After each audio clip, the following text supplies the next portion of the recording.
Drinking black tea calmly at Hogwarts. This video is purely for entertainment and does not infringe on copyrights or laws. The rights to the novel and image belong to the original author. We do not claim ownership. Don't like waiting and want to listen to this fanfic in full now? Subscribe to our Patreon, where you'll find the best fanfics. Chapter 226 Rare Leisure Life. After leaving the cafe by the River Thames, Zhang Su and Scarlet bought a new mobile phone and returned to their place in London. The mobile phone that Zhang Su left for Dobby in Hogsmeade before was accidentally brought by Dobby to Hogwarts Castle.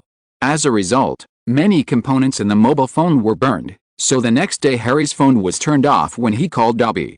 Zhang Su has been thinking, since Hogwarts defensive magic can interfere with the use of electronic products, can it interfere with the operation of magic through strong magnetic fields, electromagnetic pulse bombs, etc.? For example, if an electromagnetic pulse bomb is detonated next to Hogwarts, can it interfere with or even destroy Hogwarts protection? It's a pity that he can only think about this kind of thought for now. These days, electromagnetic pulse bombs are still top-secret weapons kept secret by the major powers. It is impossible for him to get one and blow it up here at Hogwarts even when he traveled here in his previous life. The model, physical photos, data, etc. of this type of weapon were still not announced. As for weapons that can produce the same effect, there are only nuclear weapons, and this thing is even more impossible to try. This time Zhang Su and Scarlet came to London to find a suite in a 5-star hotel as a place to stay. Although it made him feel a little heartbroken when paying, it was quieter and no one disturbed them. When it was early morning, Scarlet walked into Zhang Su's room with a glass of cocoa milk. At this moment, Zhang Su was sitting in front of the desk, writing something in his laptop. Scarlet put the cocoa milk next to the laptop, and then walked behind Zhang Su.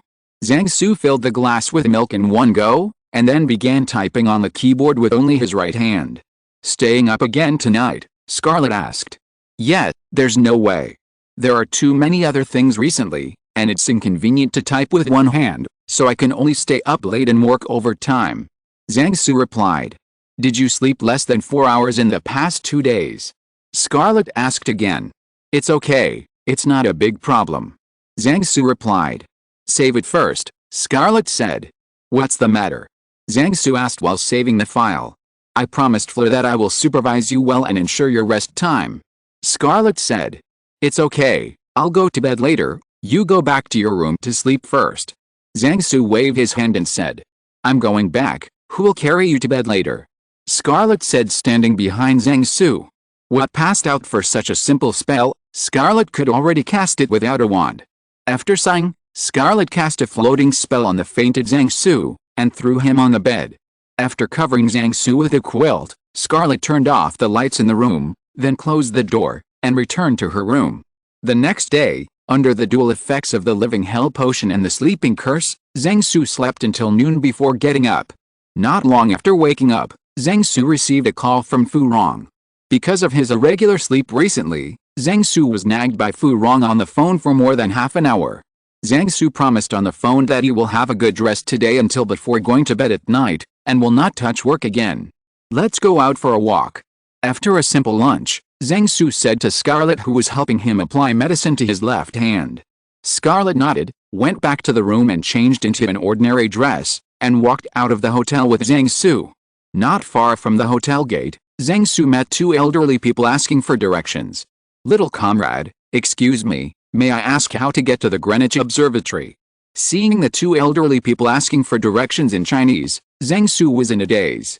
"Old comrade, we are going there too, why don't we go together?" Zhang Su replied. Originally, Zhang Su and Scarlet had no action plan in the afternoon, they just wanted to stroll around.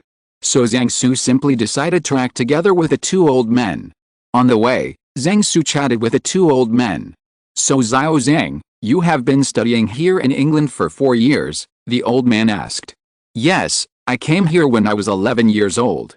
But I have been going to school in the north, so I haven't had many opportunities to visit London." Zhang Su replied. "Seeing that you found such a beautiful girlfriend in England, it seems that you are doing well here." The old man joked.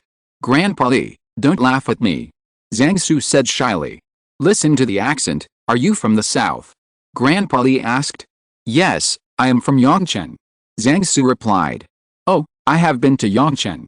If I hadn't been injured and stayed there to recuperate when Shenyang was liberated, I would have fought all the way to your home with my comrades from Sidai. Many of my old comrades died after retiring from the army. I settled down there, and when I went to see them last month, I had supper at the Shongshan Road night market. Grandpa Li said with a smile. Zhang Su also smiled. At the same time, he was also thinking in his heart, if you were not injured, you would come all the way to Yongchang and be discharged from the army, and then assigned to work in a construction engineering company, and then your daughter would be abducted by the son of your colleague in the office opposite. 2 years later you will have a smart, lively and lovely grandson in your arms. This was the first time Zhang Su saw someone who was related to him in his previous life after he came to this world. Zhang Su was too lazy to think about the reason for this. He lived in the same city in this life and his previous life. During the summer vacation of the 5th grade, he rode a bicycle to the place where he lived in his previous life. Along the way, Zhang Su was thinking about what he would do if he met someone who is the same as him in his previous life. If the self in this world is a girl, should he not let his wealth go to outsiders? At that time, he remembered a novel he had read before time traveling. When the protagonist got home after time traveling, he found that I had become a girl, and later that girl became the roommate of the protagonist's girlfriend. It was also received in the harem, and lived a life of Japanese every day. When he came to the familiar yet unfamiliar street, he saw the same illuminated stadium and the canteen beside the stadium as in his previous life, and many conspicuous big trees were there, but his grandfather in his previous life was in front of his house after moving here. The loquat tree I planted does not exist here. After some inquiries, he found out that his grandfather never moved here. After that time, Zhang Su gave up his plan to continue inquiring about this matter. In the whole afternoon that followed, Zhang Su enthusiastically took the 2 elderly people around the Greenwich Observatory and acted as an interpreter for them. In the end, he insisted on treating the 2 old people to an authentic British meal. As night fell, Zhang Su and Scarlett returned to the hotel. It was rare for him to stop thinking about work. Today Zhang Su played in a completely relaxed manner for a long time. You are very happy today, Scarlett said to Zhang Su.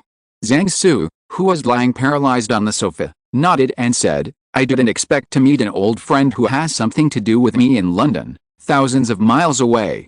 I'm inevitably a little excited. When chatting in the afternoon, Zhang Su mentioned the names of a few veteran cotters from Sidai who he knew in the compound, and it turned out that Grandpa used to be one of his soldiers, so Zhang Su said it was someone related, and Scarlett didn't think of going anywhere else.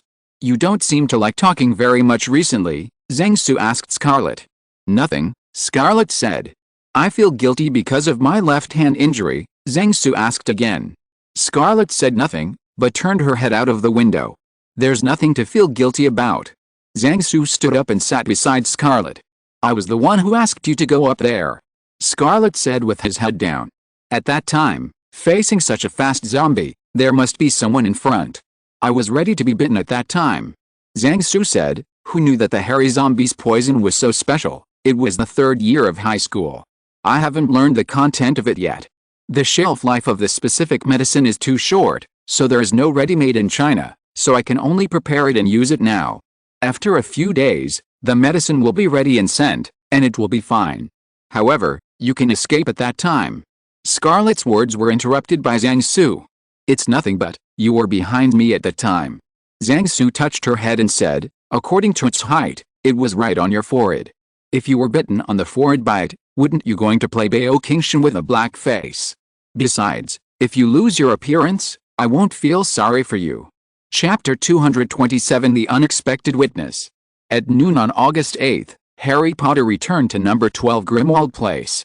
After hearing the result of Harry Potter's innocence, everyone present was very happy. He's alright, he's alright, he's alright, 000, he's alright, he's alright, he's alright, 000, he's alright, he's alright, he's alright, 000. Fred, George, and Ginny sang freshly composed ballads and danced a kind of victory war dance. Having been nervous all morning, Harry, who was already hungry, sat at the dining table and began to eat lunch. At the same time, he talked about his experience in court at the Wizengamot today. You will never guess one of the witnesses who will appear in court. Harry shuddered after speaking. This made Ron and Hermione look at each other in dismay. As soon as that witness walked into the Wizengamot courtroom, everyone was frightened. Harry continued. Could it be the mysterious man who came to be your witness? Ron asked curiously. No, said Harry, shaking his head, it's a Dementor. Avix and all the people at the dining table listening to Harry's story fell into a daze, and even Ginny, who was dancing non-stop, stopped. I didn't expect that it was a Dementor that would appear in the Wizengamot. Harry continued, that is the leader of the Dementor. It can speak some broken English, but everyone can understand its meaning. He said the two new cubs were called away, Harry said, imitating the deep, husky voice of a Dementor. Everyone in the seat was terrified because everyone knew that only the Minister of Magic had the right to mobilize the Dementors. Immediately, some people suspected that Fudge sent Dementors to attack me, and the scene was very chaotic. In the end, Fudge wanted to end this farce early. At the final vote, most people thought I was innocent. But why did the Dementors testify for Harry? Hermione asked. That's because the leader of the Dementors has benefited, so it is willing to appear in court. Zhang-Su's voice came from the door of the restaurant. Oh, I haven't seen you for a few days, Zhang, Helson. Mrs. Weasley stood up and said hello, do you want to have lunch together? Okay, Mrs. Weasley. Zhang-Su replied, we just returned to London from Stuttgart and happened to have no lunch. You went to Germany? Hermione asked curiously. Yes, go there and invite an excellent player for my family's football club. Zhang-Su replied, thank you, Mrs. Weasley. After receiving the bread and turkey from Mrs. Weasley, Zhang-Su continued, that player is really hard to invite. It took us a lot of sincerity and salary to impress him and let him come to our place. He came to a club that was established less than 2 years ago, and I wanted to cast the Imperious Curse on him several times. What's the salary? Ron asked. Zhang-Su calculated in his mind, and replied, more than 3 galleons a year. Seeing the sudden silence in the air, Zhang-Su decisively changed the subject. Just now I mentioned the leader of the Dementors. That's because I gave it some benefits, so it was willing to come to help testify. Dementors, knowing that the Ministry of Magic can't do anything to them, they are confident. But because of this incident, I personally and Fudge are completely torn apart. After hearing Zhang-Su's words, Harry couldn't sit still. I'm sorry, Zhang, Harry said uneasily, because of me this has nothing to do with your business. Zhang-Su interrupted Harry, Fudge has changed, and it will be a matter of time before we part ways with him. It's better to take advantage of this opportunity to have fun earlier. Less than a year in position. Then Percy, cried Mrs. Weasley suddenly nervously. Please rest assured, Mrs. Weasley. Zhang-Su said with a smile, Percy is fine. He is very smart and knows his own way. To be honest, I support his choice. For nearly a month, Percy, who had left his family, became someone who could not be mentioned in the Weasley family. But he was his own son anyway, and Mrs. Weasley was afraid that Fudge would get Percy involved, so she became nervous. The members of the Weasley family and the future Weasley family were also stunned for a long time when they heard that Zhang-Su supported Percy's choice. Especially the twin brothers, they knew that Percy and Zhang-Su had a good relationship, and he would seriously consider Zhang-Su's suggestions, so they thought about asking Zhang-Su to persuade Percy to come back. Percy's job is excellent. Zhang-Su continued, whoever takes the position of Minister of Magic, he will be reused. And Percy is guarding the Weasley family in his own way, so that no matter who wins the struggle in the Ministry of Magic, the victorious party has Weasley's surname in it. So we misunderstood him, said Mrs. Weasley in disbelief. No, I want to apologize to him. Don't do this, Mom. Zhang-Su stopped Mrs. Weasley's reckless actions. If you do this, Percy's previous efforts will be wasted. No one wants to have a subordinate who keeps close contact with political enemies by his side. Actually, Mr. Weasley saw Percy's plan early in the morning, so he and Percy had a big fight. Now they are like strangers in the ministry. They don't say hello when they meet. Call each other Mr. Weasley. Everyone can continue to pretend that they don't know about this matter. This is good for everyone. For a while, the wheel eyes at the dining table fell into silence, and the others didn't speak, and everyone ate their lunch quietly. It can only be said that most of the Weasley family are too simple and too brainy about things in the political struggle. This huge family in the Three Kingdoms period has done the best in history in terms of political diversification of investment. I don't know how many heroes were wiped out by the waves. Their family was still alive and kicking until the Eastern Jin dynasty. The founding emperor was the grandson of this huge family, and two Huges who were officials in the Eastern Wu later became high officials in the Eastern Jin court. And the Weasley family also has a lot of money to do this. Even if one of their brothers turned to the Death Eaters and was liquidated at the end, the old horse relied on money to make his way, and their family didn't even need money. The brothers on the other winning side testified that my brother was an undercover agent a middle. Look at the ghostly Malfoy family, they know how to judge the situation best, show loyalty when they should, and turn back when they should, and nothing happens in the end. Zhang Su came here this time to check on Harry's interrogation today, and when he learned that the leader of the Dementors he had contacted before had handled the matter in good faith after eating the boxed lunch, he was fine. Just after lunch, Zhang Su was about to say goodbye to everyone. He still had a lot of time to do since the last time Scarlet put him down. He couldn't stay up late and work overtime, so he could only squeeze in from the limited time during the day. At this moment, Harry suddenly covered the scar on his forehead without warning. Chapter 228 Double Yolk Eggs Better Add a Shell. For a long time, Zhang Su basically told Harry what he could tell him directly, unlike others who always kept secrets from him.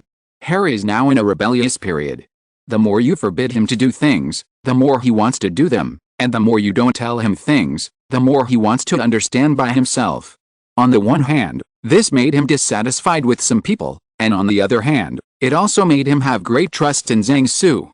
In addition, it was Zhang Su who told him that he was a man with two yolks, which made Harry tell Harry every time his scar hurt at school. And in the past few days, Harry's scar has been hurting from time to time every day, which troubles him a lot, but he can't find Zhang Su who runs all over Europe. It happened that the scar started to hurt again when Zhang Su came over today, which saved Harry a lot of trouble. In Harry's room, Harry sat on his bed and told Zhang Su, who was sitting on a chair beside him, about the pain of his scar recently. After meeting Voldemort that time, my scar didn't hurt during the summer vacation. Harry said while recalling, but since 4 days ago, my scar has been hurting from time to time. Zhang Su took out a piece of paper and wrote down the date on which Harry's forehead hurt. Then he counted, today is August 1995, 3 days ago was the 14th day of the lunar calendar, so today is the 17th day of the 7th lunar month. Unlike other places in China, the Ghost Festival at Zhang Su's house falls on the 14th day of the 7th lunar month, and there is a custom of eating ducks on that day. Moreover, the Ghost Festival is still a very important festival there, and some construction sites will stop work for half a day or even 2 or 3 days on that day to let workers go home for the holiday on that day. Zhang Su and Scarlet found an old-fashioned restaurant in Stuttgart to have a meal of local duck specialties. After calculating that Harry's scar was hurting on the 15th day of the 7th month of the lunar calendar and 2 days before and after, Zhang Su knew it in his heart. It seems that your diarrhea was not in vain last time. Voldemort insisted on your blood to restore his body. Now he has offended him. Zhang Su said, it's a pity. If Professor Dumbledore can beat Voldemort these few days one meal, maybe you can catch him. After hearing Zhang Su's words, Harry was both excited and regretful. What was exciting was that he was finally able to give Voldemort a hard time. Although he failed to kill him, it was something to be happy about. It's a pity that he failed to tell Dumbledore about this in time, and missed a good opportunity to defeat him. Seeing Harry's regretful expression at the end, Zhang Su smiled and said to him, it's okay, as long as we are sure that Voldemort has been calculated by us. As long as he can't find a solution to the problem, every full moon night it will be uncomfortable for 2 days before and after, but you also have to suffer for a few days every month. There are still some details to confirm with you. Zhang Su continued to ask, when your scar hurts, do you have any other feelings? It seems to feel very angry and a little scared. Harry said after thinking carefully for a while. You haven't mastered occlumency yet. Zhang Zuiyao said, I remember Professor Dumbledore asked you to learn occlumency with Professor Snape a long time ago. It seems that you haven't learned it yet. At this moment, Harry's face immediately collapsed. Not being in the same room with Snape was a disaster for Harry at any time. Zhang Su sighed helplessly.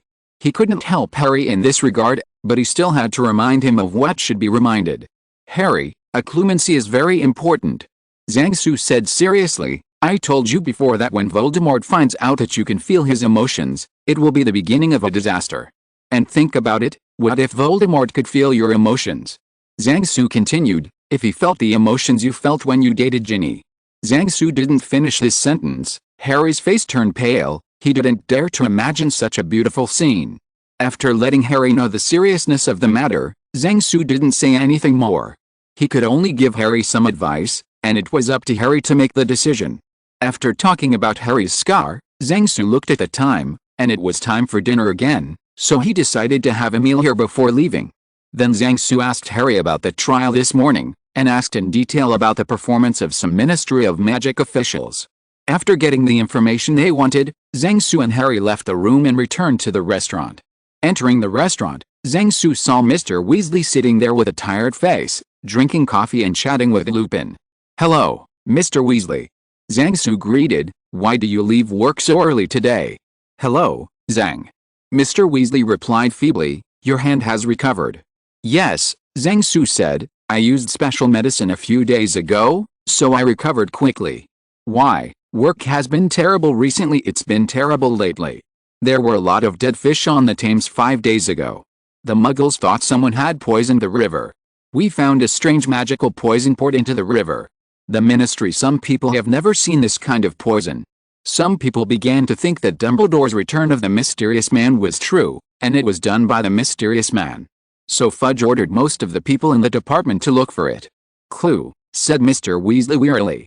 "After so many days, you still have nothing?" Lupin asked. "Yes, we don't have any clues." Mr. Weasley shook his head and said, "That's why some people began to believe that the mysterious person did it." Hearing Mr. Weasley's complaints, Zhang Su scratched his left hand, then sat aside and took out the documents to start working. Scarlet on the side also thought of who was the culprit of this incident, and stopped talking after a few. Zhang Su silently lit wax for the Thames while working. After the Industrial Revolution, the number of people who fell into the Thames and were poisoned by the river water was no less than that of drowning. After the British government invested a huge amount of money in treatment many years ago, the water quality has only improved in the past 2 years, and fish have reappeared in the river. After the domestic special medicine arrived that day, Zhang Su dissolved the medicine with water in the bathtub of the hotel, then put his poisoned left hand in to force the poison out, and finally drained the medicine with zombie poison into the sewer, and the result was numbness. Gua's sewage treatment plant can't handle the toxins. At least let some centrists think that this is a bad thing done by Voldemort, so that they can be drawn to their side, which is wrong. Zhang Su comforted himself in this way. Chapter 229. Only Sister-in-Law Warms Heart. In the following days, Zhang Su finally finished his work a few days before the end of the holiday, and he could go to school with peace of mind. When he saw the name of the Defense Against the Dark Arts textbook on the book list, he knew that this year's Hogwarts was going to be lively. But Zhang Su was quite curious about why his position was not replaced by others. 2 days before the start of school, Zhang Su took a trip to France, and then brought Gabriel to Diagon Alley the day before the start of school to buy textbooks for this school year. Fleur had left France not long ago, and the Delacour couple had to leave home for 2 days due to work reasons. Gabriel, who was about to start school, could only stay at home by herself. So Zhang Su has been in charge of accompanying Gabriel for the past 2 days. When Zhang Su and Gabriel went to Gringotts to get some change, they ran into Malfoy and his son on the street in front of Gringotts. This was the first time they met since Voldemort recovered his body that day. The old horse looked at Zhang Su with hatred in his eyes. Although not all the gold coins preserved by the Malfoy family in the past were in Gringotts, they were still a large part. Half of this money was cheated by Zhang Su a while ago, which was enough to hurt the Malfoy family. This gave Lao Ma enough reason to tear up the previous agreement and lay hands on Zhang Su. But when he saw Zhang Su and Gabriel walking and nibbling with sugar cane in their hands, the old horse recalled the horror of harvesting sugar cane with a sickle for a week, and then remembered Zhang Su's background. He can't afford it. As for the pony wearing the prefect badge with his head held high, Zhang Su had already ignored him, and everyone was no longer on the same level. "Brother, who is that man just now?" Gabriel asked. "The way he looks at you is so terrifying." "That's an unlucky guy." Zhang Su replied. "I found him doing bad things before, and I severely punished him." After finishing speaking, Zhang Su spat out a bagasse in his mouth. Before the bagasse hit the ground, he disposed of it with cleaning magic. With Zhang Su's current strength compared to his peers, he can cast spells without a staff and use some simple homely spells, but the spells for fighting are still a bit reluctant. Zhang Su now has such strength, apart from relying on adult thinking to learn quickly, he can only practice hard. Using magic is the same as many things, practice makes perfect. With his unremitting efforts, his attainments in Shenfeng Wuang have surpassed Blue. A few days ago, the Order of the Phoenix held another meeting at Blake's house. After the meeting, when he released 4 magic swords at once in front of Snape to cut potatoes into thin and uniform slices, Zhang Su saw the expression on Snape's face. Wonderful. After nibbling the sugarcane in his hand, Zhang Su took Gabriel into Gringotts. When Zhang Su and Gabrielle came to Zhang Su's vault, Zhang Su grabbed several handfuls of gold coins and stuffed them into Gabriel's pocket. Usually you can buy whatever you want, Zhang Su said to Gabriel. Your sister is not in France anymore, so you usually have to take care of yourself. Got it, Gabriel replied with a sweet smile on her face. Next, it was time for Zhang Su to take Gabrielle to sweep the streets. Just like at Hogsmeade before, Gabriel was in charge of selection, and Zhang Su was in charge of paying. Without Fu Rong, who threatened to buy them again, they chopped off the hands of both of them. Soon Gabriel's small treasure bag was filled with all kinds of things Zhang Su bought for her. Since he abducted Gabriel's favorite sister, he naturally had to compensate her in other ways. After eating a meal of ice cream for Gabriel's treat, Zhang Su took her back to France. Back at Delacour's house, Zhang Su made a table by himself a hearty dinner. After dinner, Gabriel sat in Zhang Su's arms and listened to Zhang Su reading a storybook to her. As the saying goes, a lie repeated 100 times becomes the truth. After Zhang Su silently recited "I'm not a Lolican" 100 times, he hugged Gabriel calmly and read the storybook to her. Brother, when will you marry your sister? When Zhang Su was halfway through reading, Gabriel asked suddenly. We will get married after I graduate in a few years, Zhang Su said. Zhang Su and Fu Rong have already agreed that after he graduates from Hogwarts, the wedding will be held in France first. A few years after Zhang Su returns to China, he will hold a wedding in China when he is old enough. So when are you going to have a baby? Gabriel asked again. Zhang Su is embarrassing. Why does my sister-in-law want to be a sister-in-law? Zhang Su pinched Gabrielle's little nose and asked, why would you think of asking me this? A few days ago, Angelica from the neighbor's house celebrated her 3rd birthday. She was so fun. Gabriel said happily. Then you want me and your sister to have a niece to play with you? Zhang Su asked dumbfounded. Yeah, Gabriel replied excitedly. Speechless, Zhang Su searched Gabriel's face a few times, and then changed the subject. But Gabriel didn't follow Zhang Su's topic, and suddenly asked, Brother, are you in danger at Hogwarts? Who did you hear that from? Zhang Su asked strangely. I heard what my sister said to my father in his study that day. Gabriel said, my sister said that it was dangerous for you to fight someone in England. My sister also said that you fought with a fire dragon one night there was a fight. And the villain I saw today, he looks so fierce. It's okay. Zhang Su put down the storybook and hugged Gabriel and said, my brother is so powerful that he can beat a fire dragon. No one can hurt me. Don't worry. Brother, why not come to Boxburton and be with me? I'll help you and tell Madame Maxim that she loves me very much, and she will promise me to let you come. Gabriel said. After hearing what Gabriel said, Zhang Su smiled. If he was going to Boxburton, Madame Maxime would definitely agree without Gabriel. Then I'll thank Gabriel first. Zhang Su rubbed Gabriel's head with his chin. If I can't stay at Hogwarts any longer, I'll ask Gabriel for help. Seeing that it was getting late, Zhang Su asked Gabriel to go back to her room to sleep, while he stayed in Furing's room. Early the next morning, Zhang Su got up early to prepare breakfast, and then asked Gabriel to wake up. Today was also the day Boxburton started school. After having breakfast with Gabriel, Zhang Su took her out. Unlike Hogwarts who go to school by train, the students of Boxburton go to school by flying carriage. Unlike the luxurious carriage that flew to Hogwarts before, the carriage that took the students to school was more unpretentious. When Gabriel was sent away, and Zhang Su rushed back to the embassy in London through the Insult Key, the train to Hogwarts had already left. Originally, Zhang Su wanted to step on the flying sword to catch up with the train, and then climbed onto the train like he did when he was in the Railway Gorillas. However, considering that the environment of Hogwarts this year is different from previous years, it is not suitable to make big news, so he gave up this tempting idea. Zhang Su simply drove directly to Hogsmeade through the fireplace of the Leaky Cauldron, and then returned to Hogwarts Castle before the students. As soon as Zhang Su entered Hogwarts Castle, he met an unexpected but reasonable person in the foyer. If you're listening to this novel on a channel other than Fanfic World, it means they downloaded and uploaded it without effort. We cordially invite you to visit our channel, Mundo Fanfic Novelist. There you'll find the original version of this story, and you can explore many other novels of various genres. We're waiting for you to immerse yourself in a world of incredible novels. Chapter 230 Nobody can convince anyone. Hello, Mr. Minister. Zhang Su greeted Fudge, the Minister of Magic, who walked out of the hall. Seeing Zhang Su, Fuji was stunned for a moment. He didn't expect that Zhang Su didn't come by train with the students.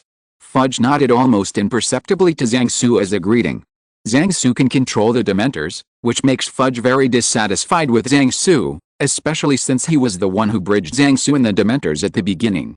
Dementors are an armed force affiliated to the Ministry of Magic, and their nature is actually the same as mercenaries. The Ministry of Magic needs the force and deterrence of the Dementors, and the Dementors need the Ministry of Magic to provide them with rations.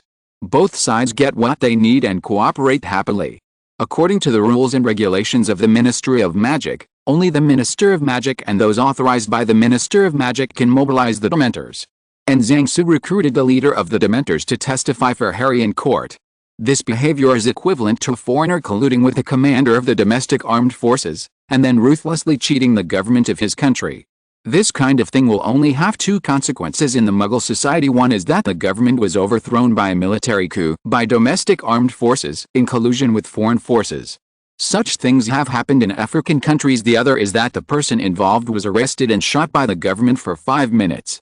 Fortunately, the Ministry of Magic cannot be measured by the common sense of the Muggle government. Zhang Su dared to do this because he saw that the Ministry of Magic did not dare to embarrass the Dementors, and at the same time did not dare to embarrass himself. After all, the behavior of the Ministry of Magic is different from the way of thinking of the Muggle government. They don't have the idea of foreign forces colluding with domestic forces to rebel in their heads. Moreover, Fudge is not that kind of tough person. If there is a tough Minister of Magic, Zhang Su will be expelled from the country and go home to prepare for the college entrance examination. Although the Ministry of Magic did not do anything to Zhang Su, but as far as Minister of Magic Fudge was concerned, after Zhang Su slapped the Ministry of Magic in the face, the two of them were already hostile. Now that the face has been torn, it is the duty of the state of etiquette to say hello when they meet each other, and there is no need for further conversation. Just when the two were about to pass by each other, Fuji suddenly stopped Zhang Su. Are you free now, Mr. Zhang? I'm not in a hurry to finish. Zhang Su turned around and replied, What's the matter, Mr. Minister? Can you walk outside with me? Fudge said. This time it was Zhang Su's turn to be stunned for a moment. He heard that Fudge scolded him for half an hour in the office after he knew about the Dementors that Zhang Su was behind. Now he wants to talk to himself, which makes Zhang Su a little curious about what he wants to do.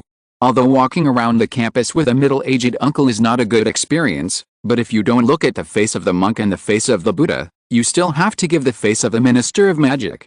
Today's weather was fine, with a breezy and sunny day. The two walked along the Hogwarts lake for a while, neither of them talking first. It's been a long time since I took a walk in Hogwarts. Fudge said, looking at the sparkling lake. It's been about half a century. I think the professors and students of Hogwarts welcome Mr. Minister to come back often. Zhang Su said. I have had this thought occasionally, but after sitting in this position, I don't have much personal time. Fudge said, I heard from Weasley that the campus life at Hogwarts has been wonderful these past few years. Why didn't I think of organizing a broomstick match when I was at Hogwarts? Zhang Su listened to Fudge recalling his student life at Hogwarts. After entering the Ministry of Magic, I no longer have the kind of carefree life except for homework. Fudge said finally. It is precisely because of Mr. Minister's hard work that other people have a peaceful life. Zhang Su lifted Fuji. But some people don't want everyone to live a peaceful life. Fudge looked at Zhang Su and said, You know who I'm talking about. Yes, I know. The mysterious man is back, and everyone will go back to the life they lived in constant fear more than 10 years ago. Zhang Su said following Fuji's words. Zhang Su knew that Fudge was referring to Dumbledore and Harry Potter, who had been preaching Voldemort's return all day long. But Zhang Su didn't want to play tricks with Fuji in this regard, and directly showed his charisma. If Fudge can realize the fact that Voldemort has returned in time, it will be good news for Zhang Su, and maybe he can end the war before the college entrance examination. When Fudge heard Zhang Su's answer, his face immediately turned red. Fortunately, having been an official for many years, Fudge still had some self-cultivation skills, and he quickly recovered his calm. You also think that the mysterious man is back, as Dumbledore said, Fudge said in a cold voice. If Dumbledore threatened you to say that, I can make the decision for you, Fudge continued, in a softer voice. It's not that Professor Dumbledore asked me to say that, but I saw with my own eyes the mysterious man who recovered his body come out of the cauldron. Zhang Su shook his head and said, "You have never seen the mysterious man?" Fudge said, staring at Zhang Su, "This is Dumbledore's trick, he deceived you. Dumbledore is a superb transfiguration master, and it is very important for him to do this. It's not difficult. Zhang Su is no stranger to the routine of being an officer, soldier and thief at the same time. People like this in literary works things do not appear less. If Dumbledore and Voldemort are the same person, will appear as Dumbledore, and, will be replaced by Voldemort, taking a rest on Sunday, such a thing is not impossible in the wizarding world." Zhang Su felt that he could use this subject to write a novel. If Zhang Su hadn't known the truth early on, maybe he would have been shaken by Fudge's words. Minister, I believe in my own judgment. I also have a way to judge whether the other party is a real mysterious person. Zhang Su said. The Horcrux detector in Zhang Su's hand can increase the detection range while reducing the accuracy. When the old horse walked in front of Zhang Su with Voldemort in his arms, the Horcrux detector in his hand kept vibrating. And I can't think of a reason for Professor Dumbledore to do this. Zhang Su continued. The reason is simple, for power, for my position.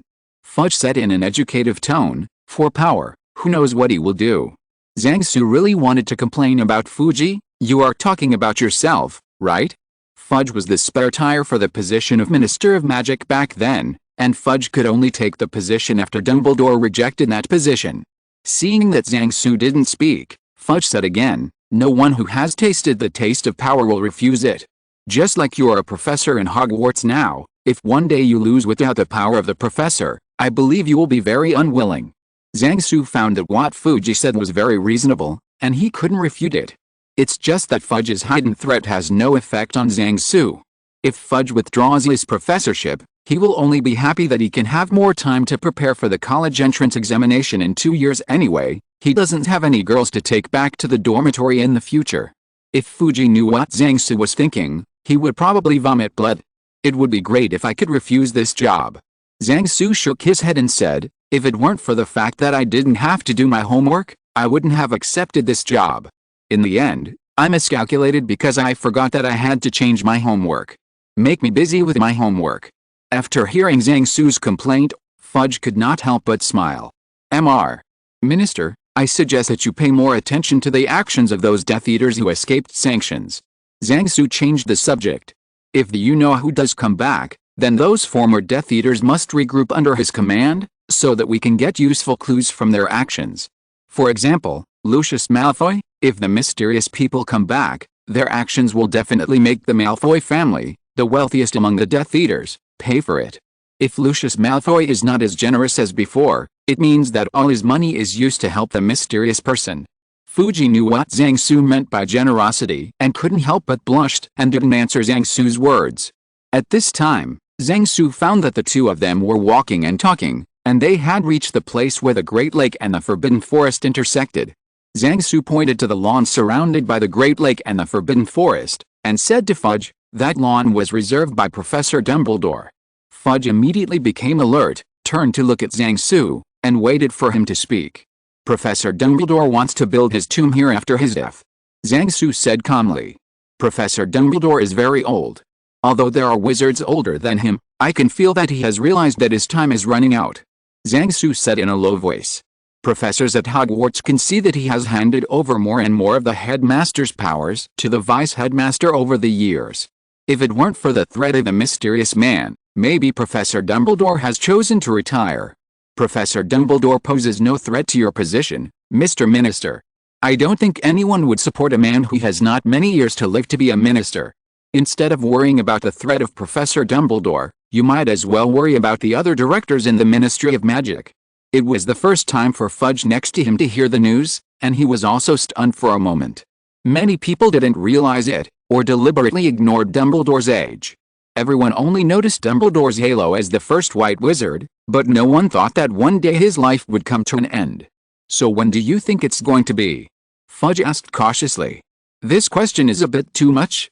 If it is exposed in the media, Fudge will definitely receive a roaring letter on the fight. It's hard to say, Zhang Su said after shaking his head. Maybe it will be tonight, or 2 years later, I can't say for sure. Then both fell into silence. None of them could convince anyone today. Fudge couldn't get Zhang Su to refute the rumors, and Zhang Su couldn't make Fudge pay attention to Voldemort's matter. Fudge is not the kind of person with a strong personality, so Zhang Su gave up early on the move of asking him to learn from the Iron Lady Margaret Thatcher 13 years ago after the Malvinas Islands War and gained a great reputation. Fuji, who failed to persuade Zhang Su, saw that it was useless to stay, and he left soon after trying to repair the relationship between the two failed. After Fudge left, Zhang Su also returned to Hogwarts Castle, and then walked towards the kitchen. Chapter 231 was making dumplings wrong at Hogwarts. Now that the Hogwarts students were on the train, if Voldemort and the railway gorillas attacked the train, maybe Harry Potter would be cold by now. There were no students in the castle, so the professor's lunch was basically delivered to their offices or dormitories by the house-elves, and only a few professors would come to the kitchen to eat by themselves. Zhang Su walked into the kitchen, found Dobby, and asked him to prepare the waken dough, and then asked him to roll out the dough with the dough. Then Zhang Su took out the 10 caddies of lean meat that he had prepared, and finally chopped them to make saozi. After the saozi is cut, put it in a pot, add the processed shrimps, shiitake mushrooms, seasonings, sesame oil, etc. and stir well. After Dobby rolled out the dumpling wrappers, Zhang Su, Dumbledore, Professor McGonagall, Professor Flitwick, Professor Sprout, and Professor Snape made dumplings together. Degree Cyrillic letter D. Degree. What is this weird style of painting? Harry Potter fans over at Old Home will cry and beat themselves to death seeing this if they see the cold-faced Professor Snape skillfully taking out the stuffing and squeezing the dumpling wrappers. Will they go crazy because of the broken 3 views? Zhang Su himself was devastated. As the saying goes, if you don't eat dumplings at the beginning of school, your test scores will be low. Seeing that it wasn't time for lunch, I ran to the kitchen on a whim to make some dumplings for lunch, and then went back to sleep until the start of school dinner began. As a result, when Zhang Su was chopping the minced meat, Dumbledore first, and then the 4 deans came to the kitchen one after another to watch him inhumanely. If he knew this would happen, he would go back to the dormitory and eat instant noodles. Today, Zhang Su was bumped into by a group of school leaders in the kitchen, because this morning he came to Hogwarts with Fudge as a new colleague, and Dumbledore decided to find an informal place to call the school leadership team for a small meeting. Take a breath.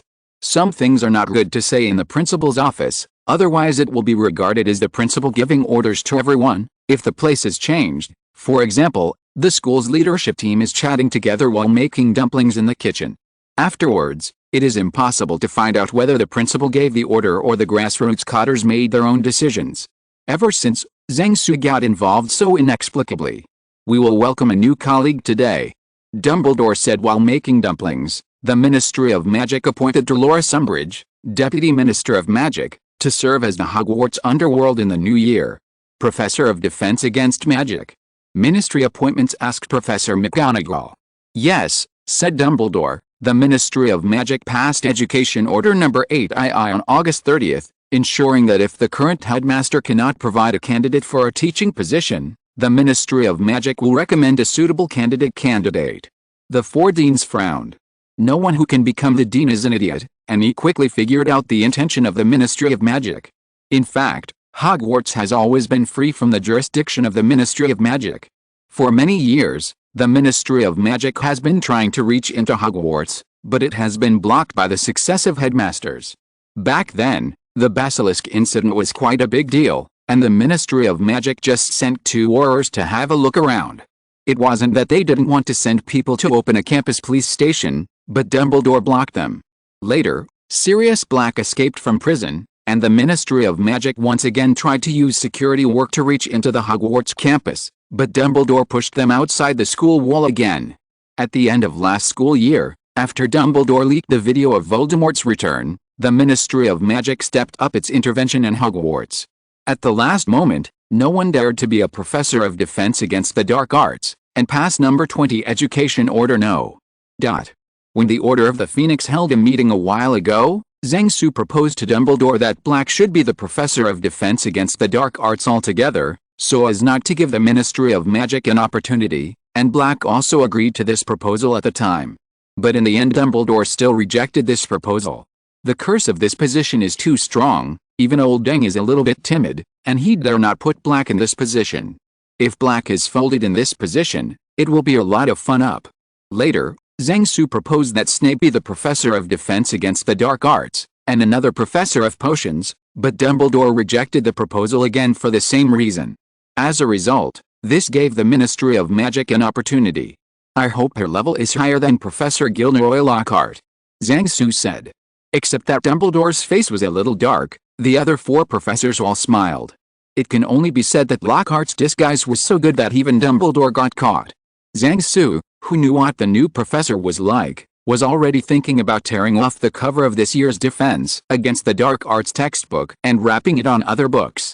I'm afraid the new professor won't teach the students in peace, Professor McGonagall said with a sneer. This is inevitable. Zhang Su entered the prophet mode. First go to Hogwarts as a professor, and then formulate various targeted regulations through the Ministry of Magic. On the one hand, restrict the various actions of the students.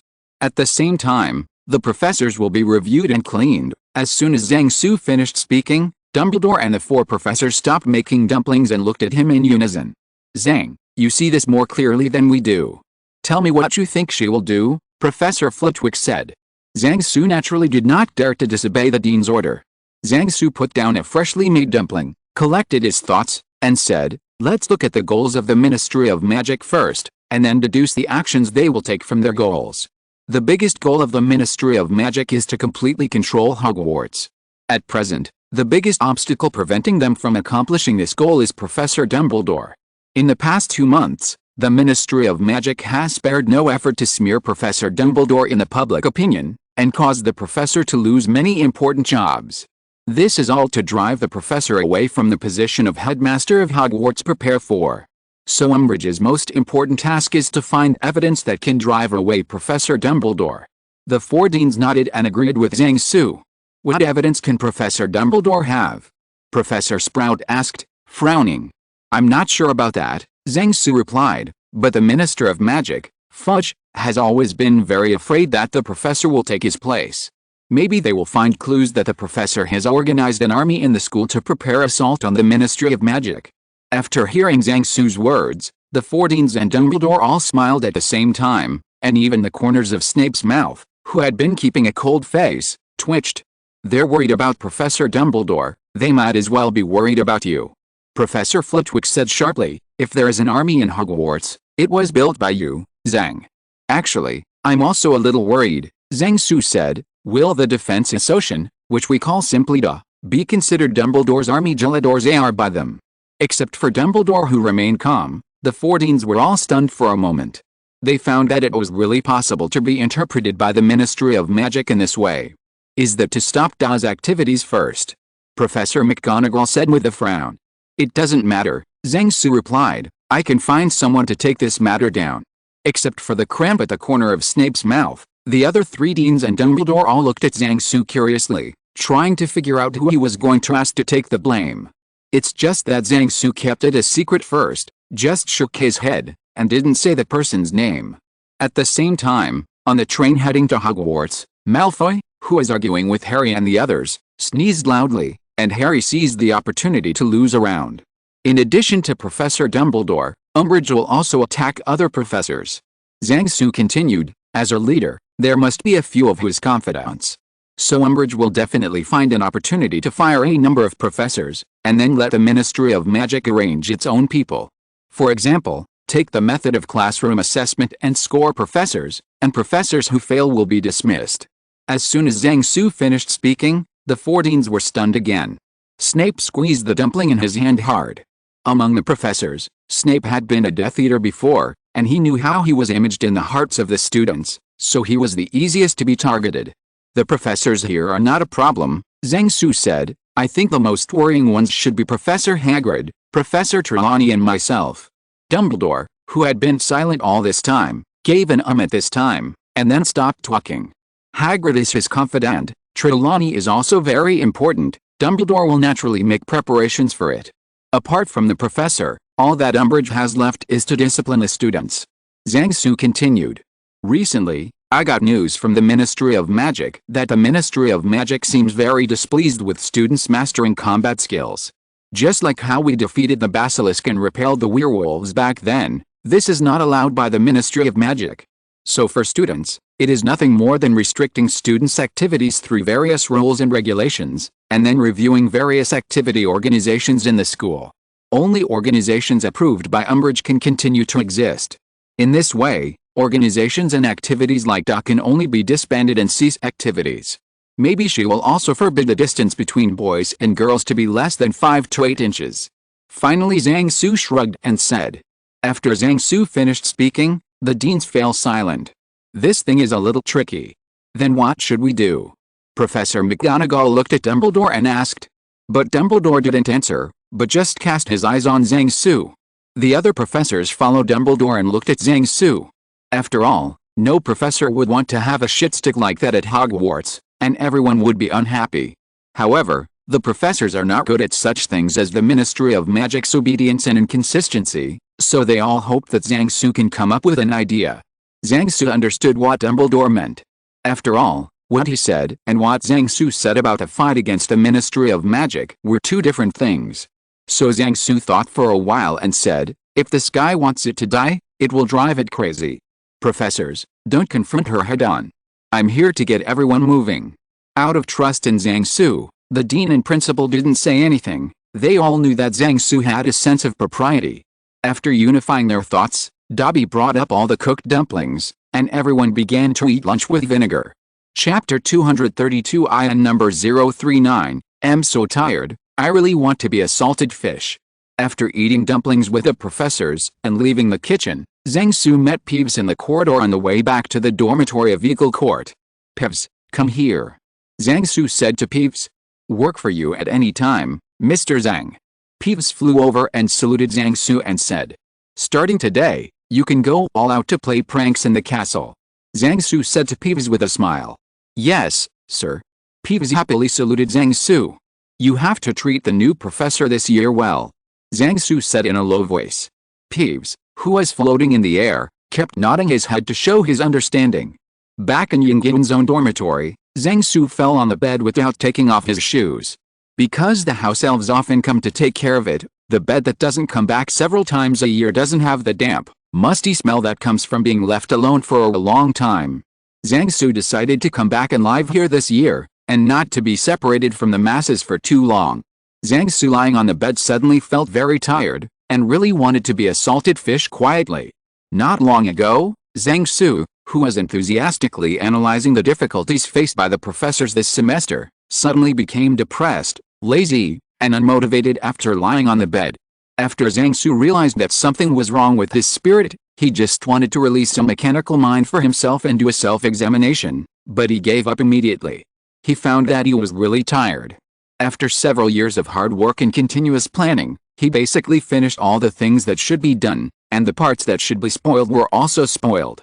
He is used to making decisions before making moves. Now that he has finished his plans, he doesn't want to move anymore.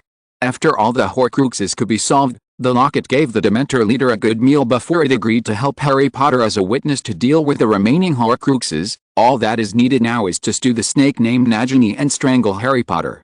If Harry Potter had strangled him while holding the Resurrection Stone, maybe this would have happened. Frankly speaking, Zhang Su didn't think that the prophecy ball was very useful. If Voldemort asked someone to carry the prophecy ball back with a frame, or cut it off with a frame, there would be nothing left to do. Now the next step is to wait for Voldemort to gather the manpower, and then there will be a decisive battle at the top of Hogwarts, and then the cast subtitles will be released. Apart from brushing the copy of the Ministry of Magic after the exams, there are basically no major events worthy of his attention this school year, and he can just wait for Harry Potter to come and ask him to go with him. To do the right thing with Umbridge, he just needs to remind the students at the right time. Under Umbridge's high pressure, he believes that the students who are accustomed to freedom will definitely make the right choice. As for the fact that Hagrid and Trelawney would be punished by Umbridge, I didn't bother to care about it, and I wasn't their father, so why cared so much? Besides, Hagrid could give up treatment, so Trelawney was naturally saved by Old Den. There is also the matter of Voldemort wanting to see him. At worst he will call someone from his hometown to support him. If Voldemort doesn't come, it will be treated as inviting his seniors to visit the UK. During the Battle of the Department of Mysteries, let's make soy sauce. Don't steal other people's monsters, just throw a gas tank to blow up the meaning. and leave the rest of them to gain experience points. Voldemort was tricked by himself, and the Death Eaters in Azkaban were turned into sick men of Western Europe by himself. The Order of the Phoenix couldn't beat them, and he couldn't do anything about it. Life and death depend on fate and wealth, so I don't want to be a nanny for others. Degrees, I just want to be a salted fish, lie quietly on the beach, let the wind blow and the waves beat you, watch it ebb and flow, just lay there quietly. I just want to be a salted fish, hanging quietly under the eaves, let you slant the wind and drizzle, watch it bloom and fruit fall, just hang there quietly.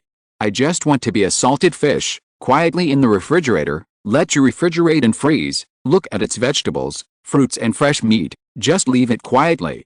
Zhang Su just fell asleep on the bed. When Zhang Su woke up, the school opening banquet was over. The person who came to wake him up was Anthony Goldstein, the newly promoted chief of the Eagle Academy this year. Are you sick? Anthony looked at Zhang Su, who was sluggish, and said in surprise. It's okay. Zhang Su said after yawning. The school opening banquet is over. Yes. I didn't see you on the train or at the banquet, so I thought something happened to you. Anthony said, would you like to visit Madame Pomfrey or have something to eat? I was delayed by something today, so I didn't take the train. Zhang Su said, how about the school opening banquet today? After hearing Zhang Su's question, Anthony spread his hands and said, we have a new defense against the dark arts professor. Guess who she is? A person who will be an enemy of the entire Hogwarts. Zhang Su said while yawning for the second time. Zhang Su's words contained a lot of information, and Anthony would not be able to react for a while. Someone should know some news from the Ministry of Magic, so let's pass it on to everyone. Keep a low profile recently, Zhang Su said. After chatting for a few more words, Anthony left. After Zhang Su sat in a daze for a while, his stomach started to growl, and he left the dormitory to go to the kitchen to get something to eat. When he passed a common room, Zhang Su met Zhang Chu, who was holding a plate of food and a large glass of pumpkin juice. Zhang Chu took Zhang Su to an empty table in front of the fireplace in the common room and sat down, then put food and drink in front of him. Just now I heard Anthony say that your spirit is not good, and I didn't see you eating dinner, so I brought some food for you. Zhang Chu said. Humanity is as cold as ice, but Ant is the only one who warms people's hearts. Zhang Su sighed. Stop talking. Zhang Qiubei gave him a look. Why are you sick today? I've been so tired recently, I suddenly don't want to move. Zhang Su replied while eating. If you don't want to move, then don't move. If you fall down, lie down there. Zhang Chu sighed and said, it's tiring to watch you live all the time. Last year, your wife came over to distract you a little bit. Attention. Yes, so I plan to not be so tired this year, it's time to let myself relax. Zhang Su nodded and said.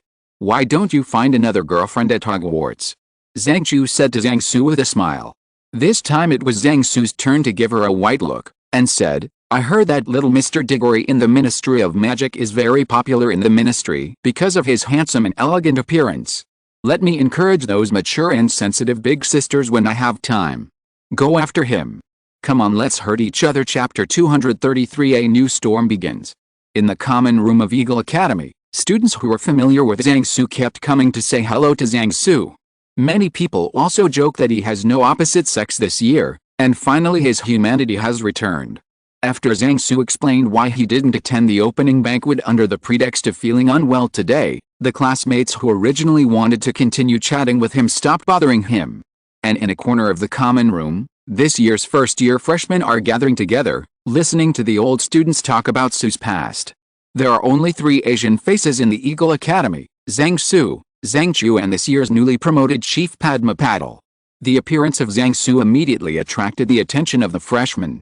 Seeing that the freshmen were interested in Zhang Su's sudden appearance, the senior students entered into the mode of preaching and applauding, emphasizing what Zhang Su had done in the past few years to the freshmen. Of course, in those awesome stories, there will definitely be a storyteller besides Zhang Su. When a student questioned Zhang Su after reading a report by a Western reporter on the Daily Prophet 2 months ago that smeared Zhang Su, he was suppressed by the old students on the spot.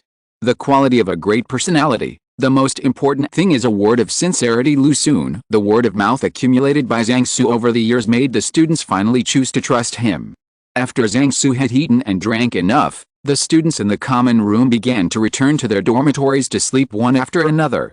After everyone had left, Zhang Su left the common room and returned to the office to take out the Marauder's map.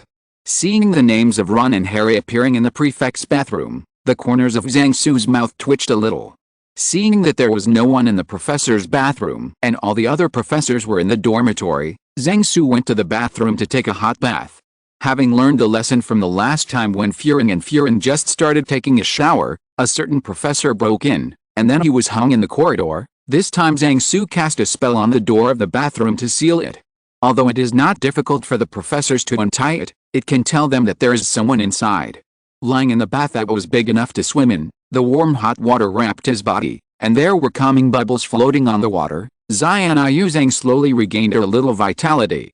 Just when Zhang Su was about to get up and go back to the dormitory for a good night's sleep, there was a ding sound from the bathroom door. This is not a reminder that Zhang Su is cooked in the bath, and that someone is breaking the spell on the door.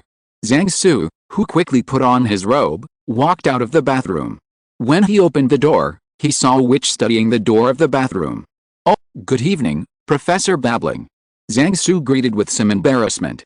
Standing in front of the bathroom door was Bathhida Babbling, Professor of Ancient Runes. "Ah, good evening, Zhang." Professor Babbling seemed to be taken aback by Zhang Su. "I'm sorry to bother you. I just saw the magic spell on the door very interesting, so I studied it."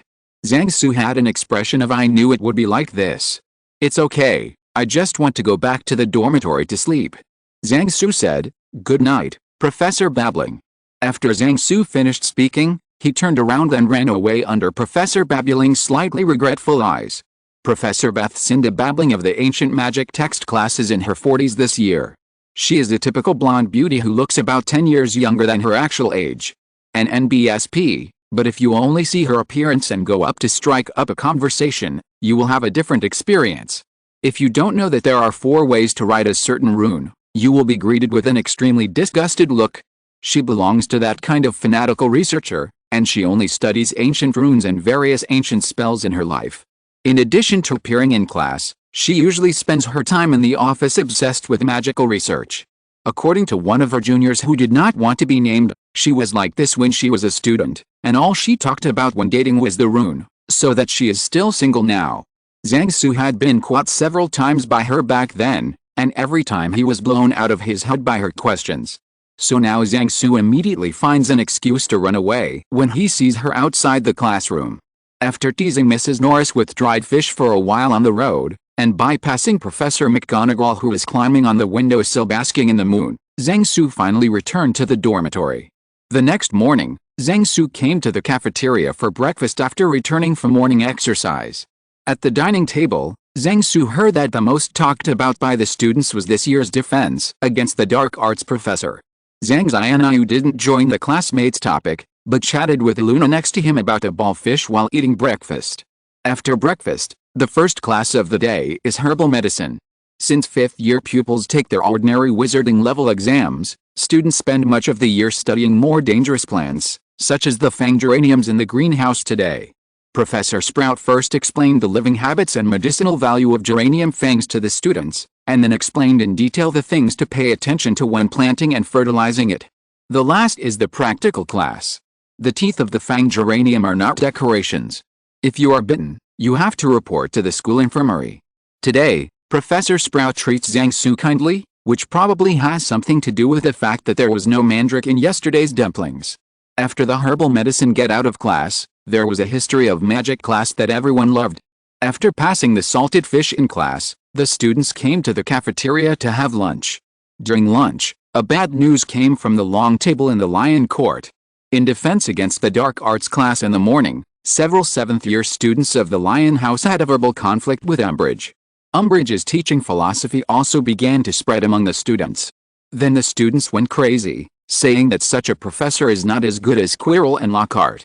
In the afternoon, Zhang Su finished today's Muggle Studies class, and when he came to the cafeteria, more exciting news came from the dining table in the Lion Court. Almost all the 5th-grade students in the Lion House had a quarrel with Umbridge. Harry Potter announced again in class that Voldemort had returned, but Umbridge fined him for confinement. When Zhang Su was doing his homework in the common room of the Eagle Academy at night, He heard many students around him complaining that the professor of this year's Defense Against the Dark Arts class was another parallel importer.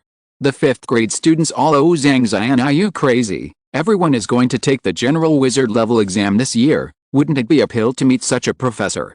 And the 7th grade graduates have already begun to figure out how to make up lessons by themselves. In the end, when some people wanted to discuss with Zhang Su, they found that he was no longer in the common room. Chapter 234. In the world of Harry Potter there is a Nokia. It was almost 11 o'clock in the evening, and the whole of Hogsmeade was quiet. In a room on the 2nd floor of the Screaming Shack, Zhang Su is holding a Nokia 2110 and waiting for the caller to connect. Although some protective magic was set up around the Screaming Shack, it had little effect on the use and signal of the mobile phone. The most troublesome thing was that it was far away from the base station, and the communication signal was often only 1 block away. After a while, the other end of the phone was connected. "Little slob, are you up yet?" Zhang Su asked into the phone. "I'm already having breakfast." Furin's voice came from the phone. "Are you still used to living in school?" Zhang Su asked. "I'm used to it," Furin replied. After chatting for a few words, some background sounds suddenly came from the phone. On the mobile phone, several girls could hear voices such as, "Wow, who are you talking to, Furong? This is the first time I hear you talking to someone so gently. Is this your boyfriend?" And other voices. Then Zhang Su heard Furong's voice saying "It's my boyfriend" to them, and then another burst of booing from the girls. "Can you let me have a word with him?" A girl's voice came from the phone. After a while, a female voice rang on the phone. "Hilona is Ziofiksha." As soon as Zhang Su heard this familiar voice, then heard this name that could easily be misunderstood, and finally thought of the school that Furong attended now, he suddenly realized that he had a toothache. Zhang Su replied on the phone, "Good evening, little fat shrimp.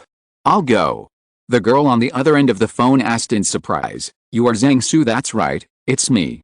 Zhang Su replied, "You share a dormitory with my wife." The girl on the other end of the phone was Ziofiksha, the eldest sister who lived in the dormitory area of his pharmaceutical factory when Zhang Su was a child back then. Zhang Su nicknamed her little fat shrimp based on the homonym, and he was often beaten up by the other party for this. When Zhang Chu went back to China with his father to visit the grave several times, he also played with her very well. It's just that when Zhang Su came to Hogwarts, their family moved out of the pharmaceutical factory dormitory area. After Zhang Su returned to China, the two of them occasionally called each other, but they rarely saw each other. "It turns out that Furin is your wife," Ziofiksha said. "This world is so small. Where is your aunt?" "Wait," Ziofiksha continued to shout. "What tricks did you use to find a girlfriend like Furin? Is there any reason?" Zhang Su replied with a smile, "Do you think Zhang, is a vegetarian? I can't make phone calls in school. I ran out of school to call. My aunt is not around. I will call her out another day. Tell me about my aunt." And found a handsome boyfriend. After the two chatted for a few words, Ziofiksha returned the phone to Furong. Zhang Su told Furong that there is no need to be polite to Ziofiksha just now. They have been acquaintances for more than 10 years, and they can ask each other for help if they need help. After chatting with Furong about interesting things about the two schools, Zhang Su hung up the phone. Zhang Su installed a solar charging system for mobile phones in the Screaming Shack. After making calls, he plugged the charging plug of the charging system into the mobile phone and waited for the sun to come out to charge the mobile phone during the day. Before leaving, Zhang Su thought for a while, then returned to the room. He picked up his phone and dialed a number. "Good morning, Mr. Zhao." Zhang Su greeted Mr. Zhao on the other end of the phone. "You kid doesn't feel at ease studying in the UK. Why do you call me early in the morning? It should be midnight over there. Why did you climb over the wall and run out like those brats who climbed over the wall and went to the internet cafe in the middle of the night? Let's talk about it first, alright? Let's not talk about the battle," Mr. Zhao said on the other end of the phone. "It's not about that." Zhang Su said, "I have something to ask. Are you and some old seniors interested in competing with Voldemort?" "What the hell are you doing?" Mr. Zhao asked. "You robbed someone's wife, and they came to you."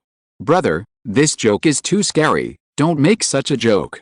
Zhang Su couldn't help shivering when he thought of the inhuman appearance of someone in Azkaban. "Then you are the one who harmed the girl?" Elder Zhao asked again. Zhang Su had an old mouthful stuck in his throat and didn't spit it out for a long time. "No." Zhang Su replied, "Voldemort wants to ask me to meet, and Lao Deng will probably be dismissed by him. so I can only ask my family for help. Zhang Su continued, at that time, I will cover all the expenses. Regardless of whether the fight is successful or not, I will invite the seniors to travel to Europe by the way. Visit all European countries, whether to climb the Eiffel Tower or straighten the Leaning Tower of Pisa, it's all up to you, and the 5-star hotel standard hospitality will be provided throughout the whole process. If you are interested, it is not a problem to go to Egypt. Your money is enough, kid. Mr. Zhao said, I know you have money, so I won't help you save money. I'll help you and ask the old brothers. Call me again later. After the phone call, Zhang Su could finally breathe a sigh of relief. It's not hard to guess why Voldemort came to him, it was nothing more than to win him over. It's just that Voldemort didn't know that after Zhang Su saw the densely packed corpses in the cave where the locket Horcruxes were hidden, it was impossible to form an alliance with Zhang Su and the forces behind him. Slaughtering a large number of Muggle civilians and turning them into ghost corpses as weapons is enough to bring Voldemort to the International Criminal Court in The Hague for a crime against humanity, and then to be executed. When returning to China this summer vacation, Zhang Su sent a video from the cave back to relevant domestic authorities. Many people who watched the video threw their glasses and flipped tables on the spot. Some leaders from the anti-Japanese war era were even more excited. Several people who originally planned to support Voldemort to seize the power of the British Ministry of Magic changed their course one after another, announcing that they were incompatible with Voldemort.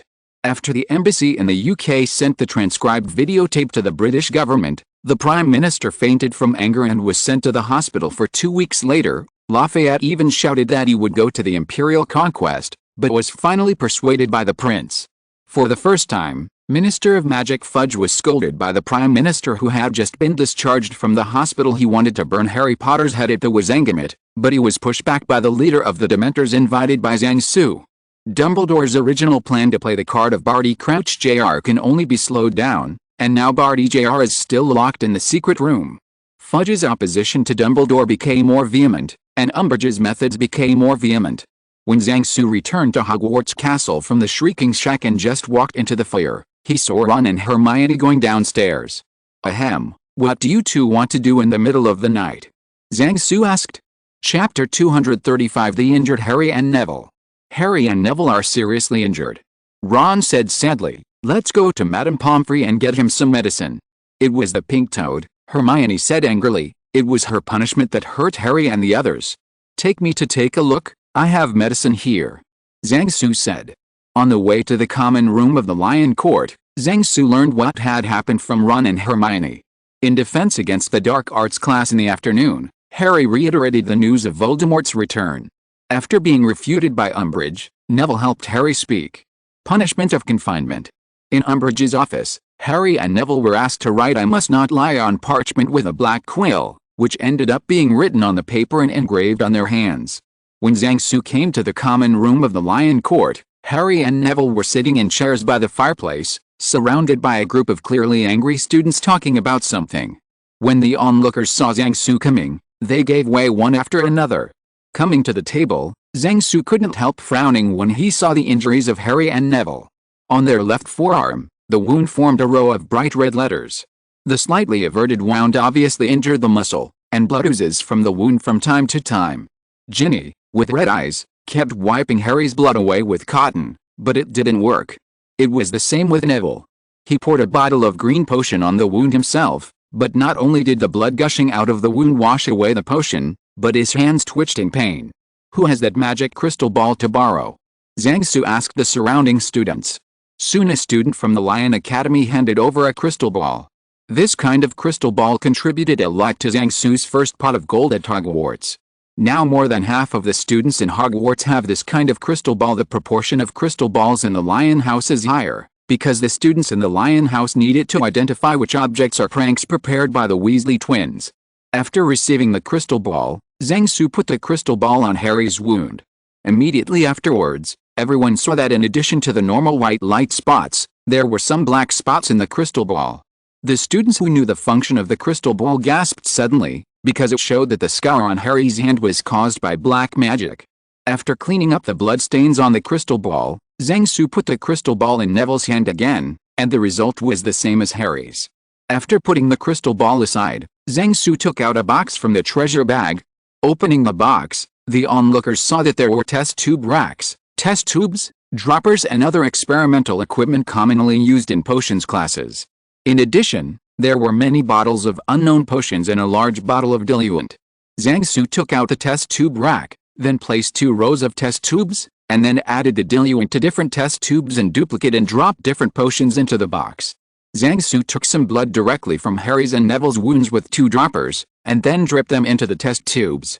After Zhang Su shook the test tubes dripped with blood and liquid medicine a few times, the liquid in some of the test tubes turned dark black in other colors, some smoked, and some did not respond. Zhang Su took out a booklet that looked like an instruction manual from the box, and after comparing it, he couldn't help pinching his brows. Using such black magic is punishable in our country. This was the first sentence Zhang Su said after entering the common room of the Lion Court. The students on the side suddenly became restless after hearing this. An NBSP, it is anecdotal that a defense against the dark arts professor punishes his students with criminal black magic. Today is Harry and Neville, maybe it will fall on him tomorrow. This is what the students in the Lion Academy think. Zhang Su turned to one of the onlookers and said, "Colin, bring your camera, we're going to take some pictures for the Daily Prophet." Many smart students understood it in seconds, and then praised Zhang Su for being cunning. Students who don't understand keep asking what's going on. Although this wound is troublesome to treat, it is not impossible to heal. It will basically not affect your activities tomorrow morning. But before that, Harry, Neville, I would like to trouble you a little bit. Zhang Su said to the 2 said hurriedly. Who has today's Daily Prophet? Zhang Su asked again.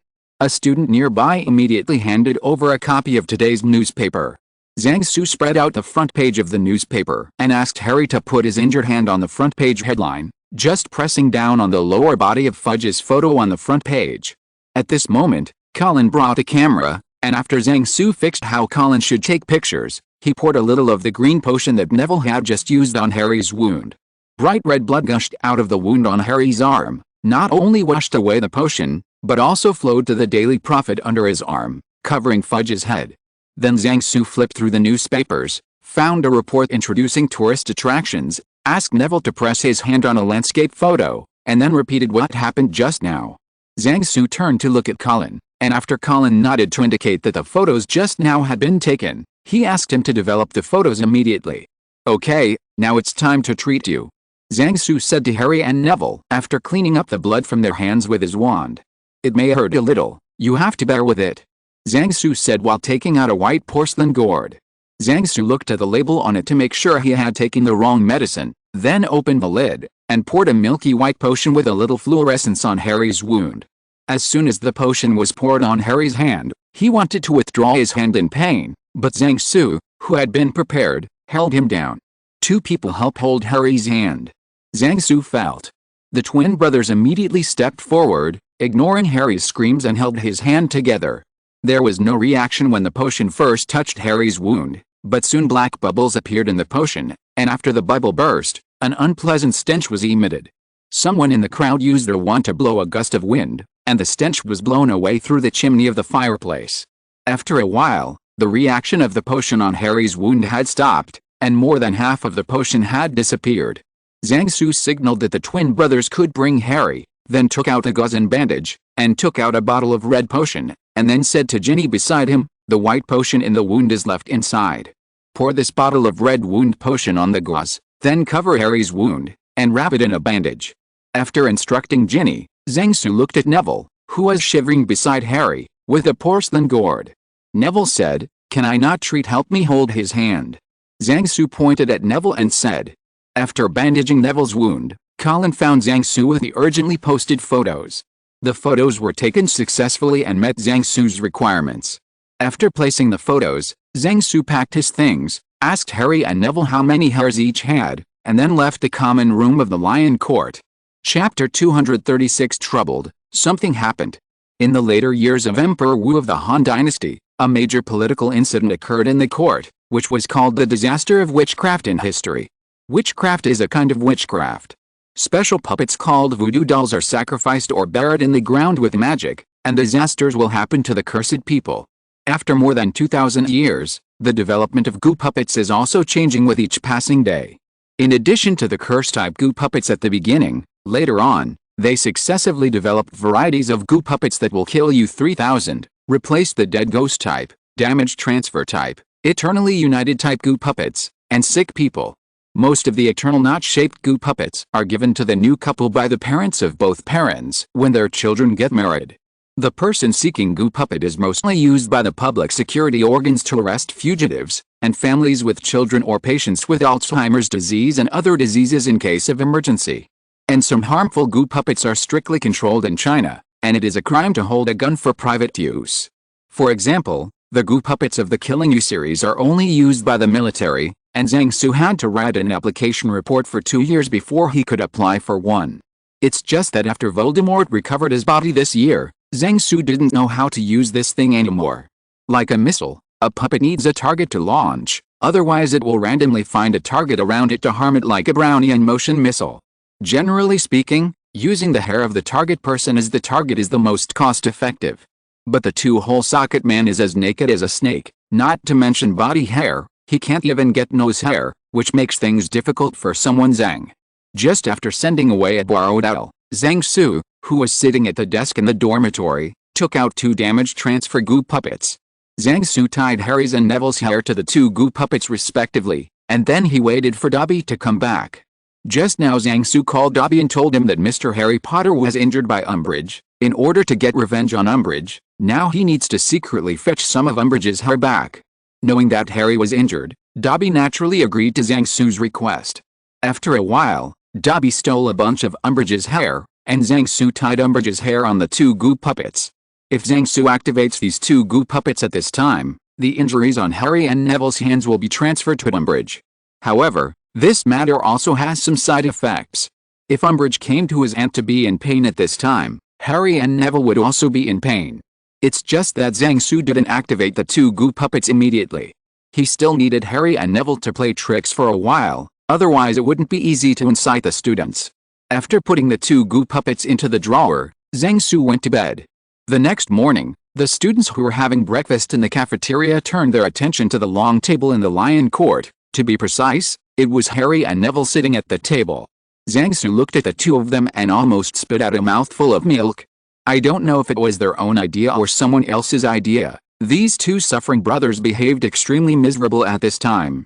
I don't know when it started, these 2 guys became left-handed, and the left hand holding the spoon inadvertently protruded from the sleeve, revealing the gauze wrapped around the arm, and a large amount of red and black blood can be seen on the gauze.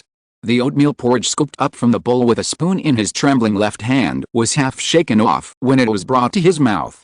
Zhang Su's first thought was that the medicine he gave them did not have the side effect of Parkinson's syndrome. Not only the students, but even several professors in the professor's chair can't stand it anymore. Panic began to spread slowly among the students who felt the sorrow of the rabbit dying and the fox. Even Malfoy, who has always been against Harry and Neville, opened his mouth several times to say something, but in the end neither spoke. Old Malfoy was short of money after Zhang Su cheated him of half of his savings in Gringotts, so he naturally had fewer confessions to the Ministry of Magic officials. Since ancient times, both the East and the West have their own set of unspoken rules for giving confessions to officials. How much money should be paid to officials in what positions, and how much should be paid according to the difficulty of things with different degrees of difficulty. Both sides are well aware of these. Ming. Sudden increase or decrease in the money given has different meanings. Now that Voldemort and the Death Eaters are eating big money at Lao Ma's house, the landlord's house doesn't have much leftover food.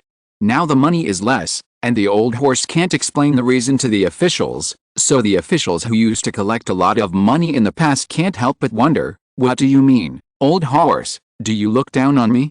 As the old horse's status in the hearts of the officials of the Ministry of Magic declined, student Xiao Ma also had to be more cautious. As breakfast time was getting ready, a shower of owls hit. After a while, the students holding today's daily prophet let out a burst of exclamation. Zhang Su turned his head to look at the newspaper held by Zhang Chu next to him. The headline on the front page was a color photo of 2 bloody arms under Colin's technical treatment. The blood flowing from the wound on the arm just covered the letters formed by the wound, and readers can only see the crisscross wounds from the photos. Next is the opening 2 pictures. The content is all edited. Zhang Su still has confidence in the level of a certain Western reporter's storytelling, especially when the story she made up can make the Ministry of Magic unstoppable, and her level can beat a guy who only eats durian skins by a few Pacific Oceans. The content of the story is a 3-no story with no name, no time, and no place. It tells the story of 2 young people who were hurt by black magic. Readers can only tell that it happened yesterday from the Daily Prophet with the injured arm in the photo. There are not many useful things throughout the report, but enough to make people think enough. After reading the newspaper, there was a commotion among the students at Hogwarts, and everyone's eyes were on Harry and Neville again, so frightened that they both dropped their spoons. Looks like it's been played off. Harry and Neville made eye contact. However, in the eyes of others, it became that the 2 of them were so badly injured that they couldn't even hold a spoon. At this moment Ginny started to assist, picked up the bowl and spoon and began to eat oatmeal for Harry. Immediately afterwards, Hannah also came to Neville's side from the long table in the Badger Yard, and together with Ginny, she sprinkled dog food to the crowd. At this moment, Zhang Su has quietly cast a mechanized mind on himself, otherwise he would be afraid that he could not help but laugh out loud. Many students already knew that Zhang Su had examined and treated Harry and Neville last night, so they turned to Zhang Su. When they saw Zhang Su's expressionless face, they all speculated that Harry and the others were injured so badly that even Zhang Su couldn't solve it. When things got to such a point, not only the students, but even several professors on the professor's chair couldn't stand it anymore. Dumbledore and Professor McGonagall frowned and looked at Zhang Su, who gave them a reassuring look. The first professor who stood up surprised everyone. It was Professor Babbling from the Ancient Runes class. Professor Babbling, who left the professor's chair, walked to the long table in the Lion Court, and took away Harry and Neville who were spreading dog food. After the 2 victims left, the students turned their attention to Umbridge. After beating 3 defense against the dark arts professors in 4 years, the Hogwarts students wanted to beat another. If you're listening to this novel on a channel other than Fanfic World, it means they downloaded and uploaded it without effort. We cordially invite you to visit our channel, Mundo Fanfic Novelis. There you'll find the original version of this story and you can explore many other novels of various genres. We're waiting for you to immerse yourself in a world of incredible novels. Chapter 237 The Rats. The development of things seemed to be a little out of control. From the day when the newspaper reported that Harry and Neville's hands were injured, the confrontation between the students and Umbridge became more and more serious. On Tuesday night, Zhang Su had just finished correcting his vacation homework in the Muggle Studies professor's office when the door of the office was pushed open. Dennis Creevey, who had simply bandaged his arm, was sent to Zhang Su's office by his brother Colin Creevey and several students from the Lion Academy. At the same time, Colin also handed Zhang Su a photo of Dennis's bleeding hand. After a while, Harry and Neville came over, and their wounds began to bleed like yesterday. Reluctantly, Zhang Su wrote 2 notes and folded them into paper cranes, and asked Professor Babbling and Madame Pomfrey to come over. This morning, Professor Babbling took Harry and Neville to the school infirmary, and carefully checked their injuries. At noon, Professor Babbling found Zhang Su in the faculty lounge, and asked him carefully about how he checked the wounds of Harry and Neville last night. According to Professor Babbling, she wants to use this to write a paper. As a rare research madman at Hogwarts, Professor Babbling has always had a high reputation in the circle of magic researchers. The level of Dumbledore and the 4 deans is not low, but the daily management work takes up a lot of their time, so that they rarely publish results. Now that the 3 mice came over, Zhang Su naturally wanted to call Professor Babbling, and then ask a professional like Madame Pomfrey to come over and bandage them. Before Professor Babbling and Madame Pomfrey came over, Zhang Su learned about today's situation from the 3 wounded. First, during the day in defense against the dark arts class, Umbridge denigrated Harry and Neville in class, and then Dennis took the lead in rebutting. It turned out that Dennis went to solitary confinement together at night. In Umbridge's office that night, Umbridge pressed Harry and Neville if Dumbledore had ordered them to disclose their injuries to the Daily Prophet. Of course Harry and Neville denied it. After repeated questioning, they didn't get the result they wanted, so Umbridge increased the punishment for them. Zhang Su thought for a while, if Umbridge heard the wind and knew that this matter was related to him, then it would not be fun for her to barge in when Professor Babbling was doing research later. So Zhang Su went to the corridor and called Peeves to make trouble in Umbridge's office. Not long after, the researcher, the 3 researchees, and the researchers' aftercare staff all arrived, and everyone started the research work. Zhang Su repeated the examination of the wound yesterday, and explained it to Professor Babbling in detail. The next step is the research work of Professor Babbling. Zhang Su saw that it was already very late, so he left the medicine he used yesterday, and told Colin to remember to close the lights and doors of the office after he left, and then went to the Screaming Shack in Furin for routine phone porridge. When Zhang Su returned to Hogwarts Castle, the research in the office was still going on. Except for the 3 researchers who looked loveless and the new research recorder Colin, the other students had already gone back. Zhang Su walked out of the office door and quietly called Dobby, asking him to send all the photos of Dennis that Colin took today to the owl room in Hogsmeade. After returning to the office, Zhang Su was called over by Professor Babbling. She had some questions and wanted to hear Zhang Su's opinion. "What do you think about this magic?" Professor Babbling asked. At the same time, she handed Zhang Su a few pieces of parchment, on which were some notes she had just recorded. After Zhang Su read the notes, he thought for a while and said, "This magic is to connect the quill pen with the body and soul of the holder. In terms of the body, starting from the point where the pen was first written, the pen will be written on the paper. Establish a plain Cartesian coordinate system at the same time as the body of the pen holder, and scale up the movement trajectory of the quill pen to reflect it on the body of the pen holder on." After Zhang Su finished speaking, he took out a few sheets of white paper, and then used an automatic drawing pen to draw several plain rectangular coordinate systems on it, and then drew the handwriting and wound images of the 3 mice on it. It can be seen from the image that the handwriting and the shape of the wound are exactly the same, and some writing habits of the 3 mice are reflected in the wound exactly. The 3 mice also listened attentively to Zhang Su's analysis, and then thought about how to reduce their damage next time. After Zhang Su finished the analysis, he noticed the elegant smell of perfume and a faint smell of disinfectant wafting from his side. Only then did Zhang Su realize that Professor Babbling had been standing on his right side at some point, listening intently to his analysis of the relationship between handwriting and wound images. Madame Pomfrey stood on Zhang Su's left, and she would not leave any matters related to the wound behind. Zhang Su looked at Professor Babbling's handwriting again, and found a detail at the end that he hadn't noticed just now. "Hey Harry, you used your mechanized mind today?" Zhang Su asked. "Yes," Harry replied, "but I haven't used it very well. After using it, I found that the wound doesn't hurt so much when I write." "What kind of magic is that?" asked Professor Babbling. As soon as she recorded this message, Zhang Su came back, so she couldn't ask Harry about the details of the spell. Zhang Su didn't explain too much, but let Professor Babbling experience the effect of this spell for himself. After 2 minutes, when Zhang Su lifted the curse, Professor Babbling looked at Zhang Su, as hot as Zhang Su looked at Lipotaro. After promising to teach her this spell in the future, Professor Babbling turned his attention back to the mice. It's just that today's time is too late, and the relationship between the mice's wounds and their emotions can only be saved until the next day. After Madame Pomfrey bandaged the wounds of the 3 mice, everyone went back to sleep. Back in the dormitory, Zhang Su made Dennis and Umbridge's damage transfer goo puppets, and put them in the desk drawer, together with Harry, Neville and the others. Originally, Zhang Su planned to activate these goo puppets tonight, but Professor Babbling's intrusion disrupted his plan, so he had to wait for Professor Babbling to finish the thesis. When the Daily Prophet arrived Wednesday morning, the students rioted again, and another victim was pictured. On the professor's chair, Umbridge's face was terribly dark. In the evening, Professor Babbling's range of mice was extended to the students of the Eagle and Badger houses. Things were further fermenting. On Thursday night, when Malfoy and Yi walked into the Muggle Studies professor's office with their hands covered, Zhang Su didn't know what to say other than lying on the grass. Zhang Su grabbed Malfoy by the collar and pulled him out of the corridor. "What the hell are you doing?" Zhang Su asked. "You tell Umbridge that the Dark Lord is staying at your house." "How do you know?" Malfoy's face was pale with fright.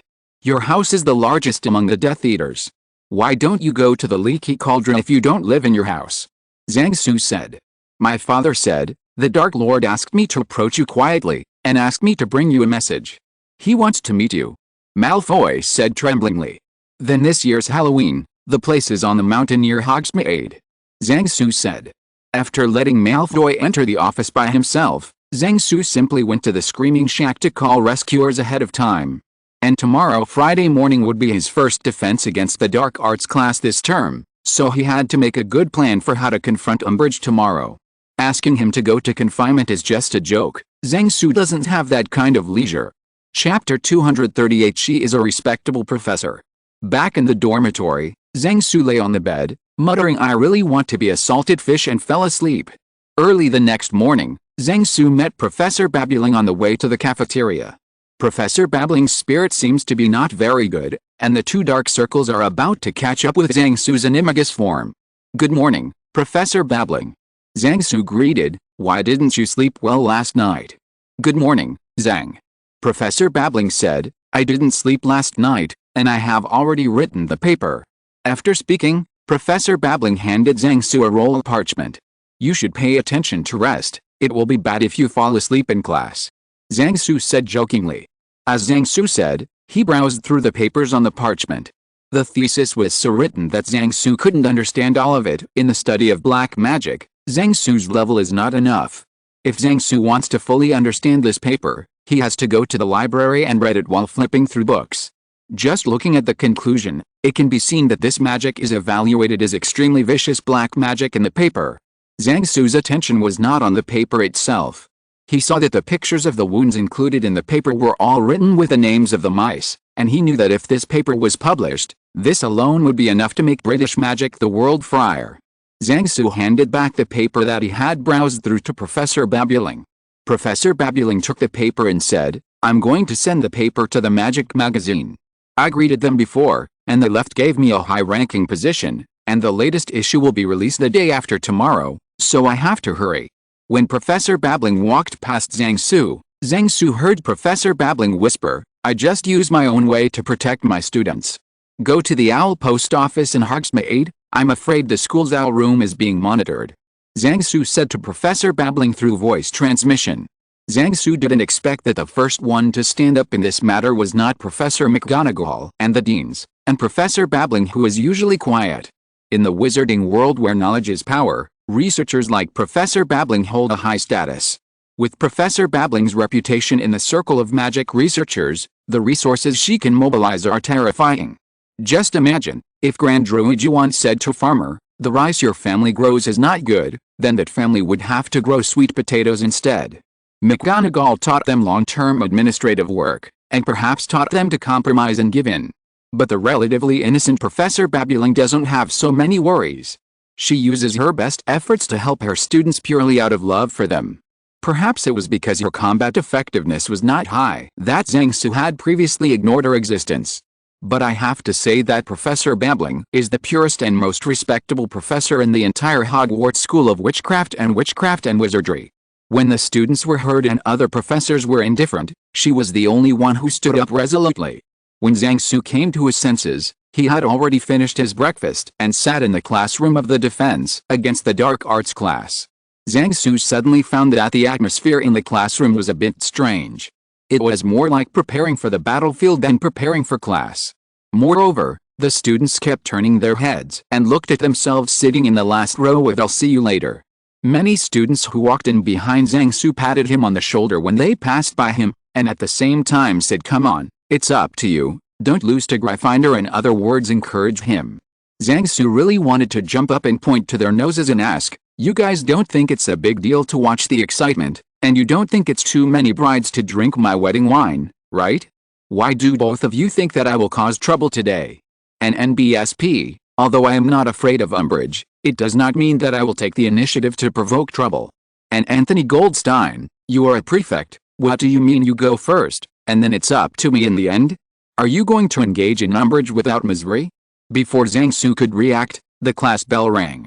Umbridge walked into the classroom, and she could tell she was in a bad mood, her dark face looking angry and nervous at the same time.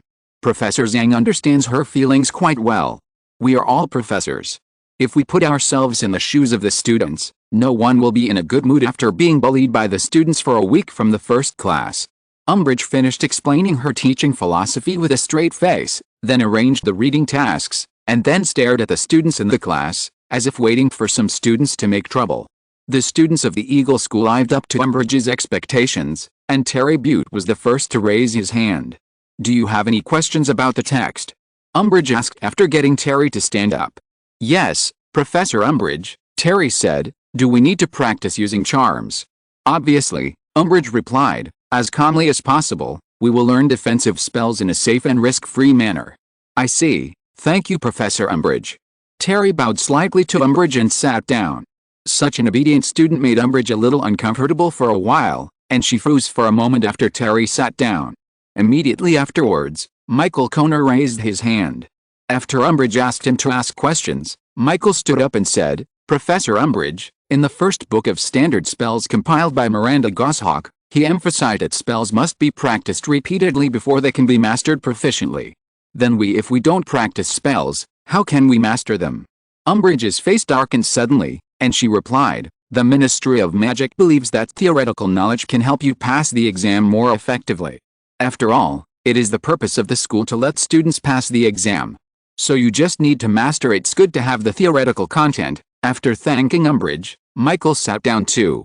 Seeing that the students in this class didn't seem to be as rebellious as other classes, Umbridge also quietly breathed a sigh of relief. Then it was Kevin Entwistle's turn to raise his hand. Kevin asked, "Professor Umbridge, if we are in danger, what should we do?" "Open the relevant chapters with a magic defense theory, and then tell the other party that we will do this, so please hurry up and catch them." The students in the class laughed, and Zhang Su also laughed. Umbridge, who had just breathed a sigh of relief, turned darker and darker. "I don't think you're going to be attacked in my class," said Umbridge. "You don't think you're going to be attacked in class?" At this time Anthony raised his hand, and it took him 2 minutes to get permission from Umbridge to ask questions. "I'm sorry, Professor Umbridge," Anthony said with an uneasy expression. "In our first year, the Defense Against the Dark Arts professor was a dark wizard who infiltrated Hogwarts. In the second year, we the Defense Against the Dark Arts professor of the Dada class released a basilisk in the castle. In the fourth year, our professor was a Death Eater in disguise. We met 3 defenders from the dark arts who did harm to us in 4 years Professor of Art, so please forgive us for our concern about this matter. After all, less than a week after the start of school, several students were seriously injured because of your confinement." The students in the classroom kept nodding with a yes expression. It was only now that Umbridge knew that the students who asked the question had tricked her together looking at the students nodding together in their seats. It seems that the whole class is involved. Umbridge blushed, with blue veins on his forehead, and argued, "I am a professor appointed by the Ministry of Magic. I can't intentionally injure students. Is it considered intentional injury?" Chapter 239. Looking at Umbridge's black face, Zhang Su finally understood what Anthony meant when he said they went first. When the students had had enough fun, before Umbridge announced that they would be put in confinement, Zhang Su coughed twice and raised his right hand. The air suddenly fell into silence. The students present looked at Umbridge on the podium for a while, and then looked at Zhang Su sitting in the last row, with an expression on his face that a good show was about to be staged. If this is a cartoon, there will be a flash of lightning where the eyes of Zhang Su and Umbridge meet. Zhang Su knew that Umbridge wanted to ban the rumors of Voldemort's return. Her primary target was Dumbledore, and her secondary target was herself, who was pulled out by Dumbledore to block the gun. "Do you have any questions, Mr. Zhang?" Umbridge said with a dark face.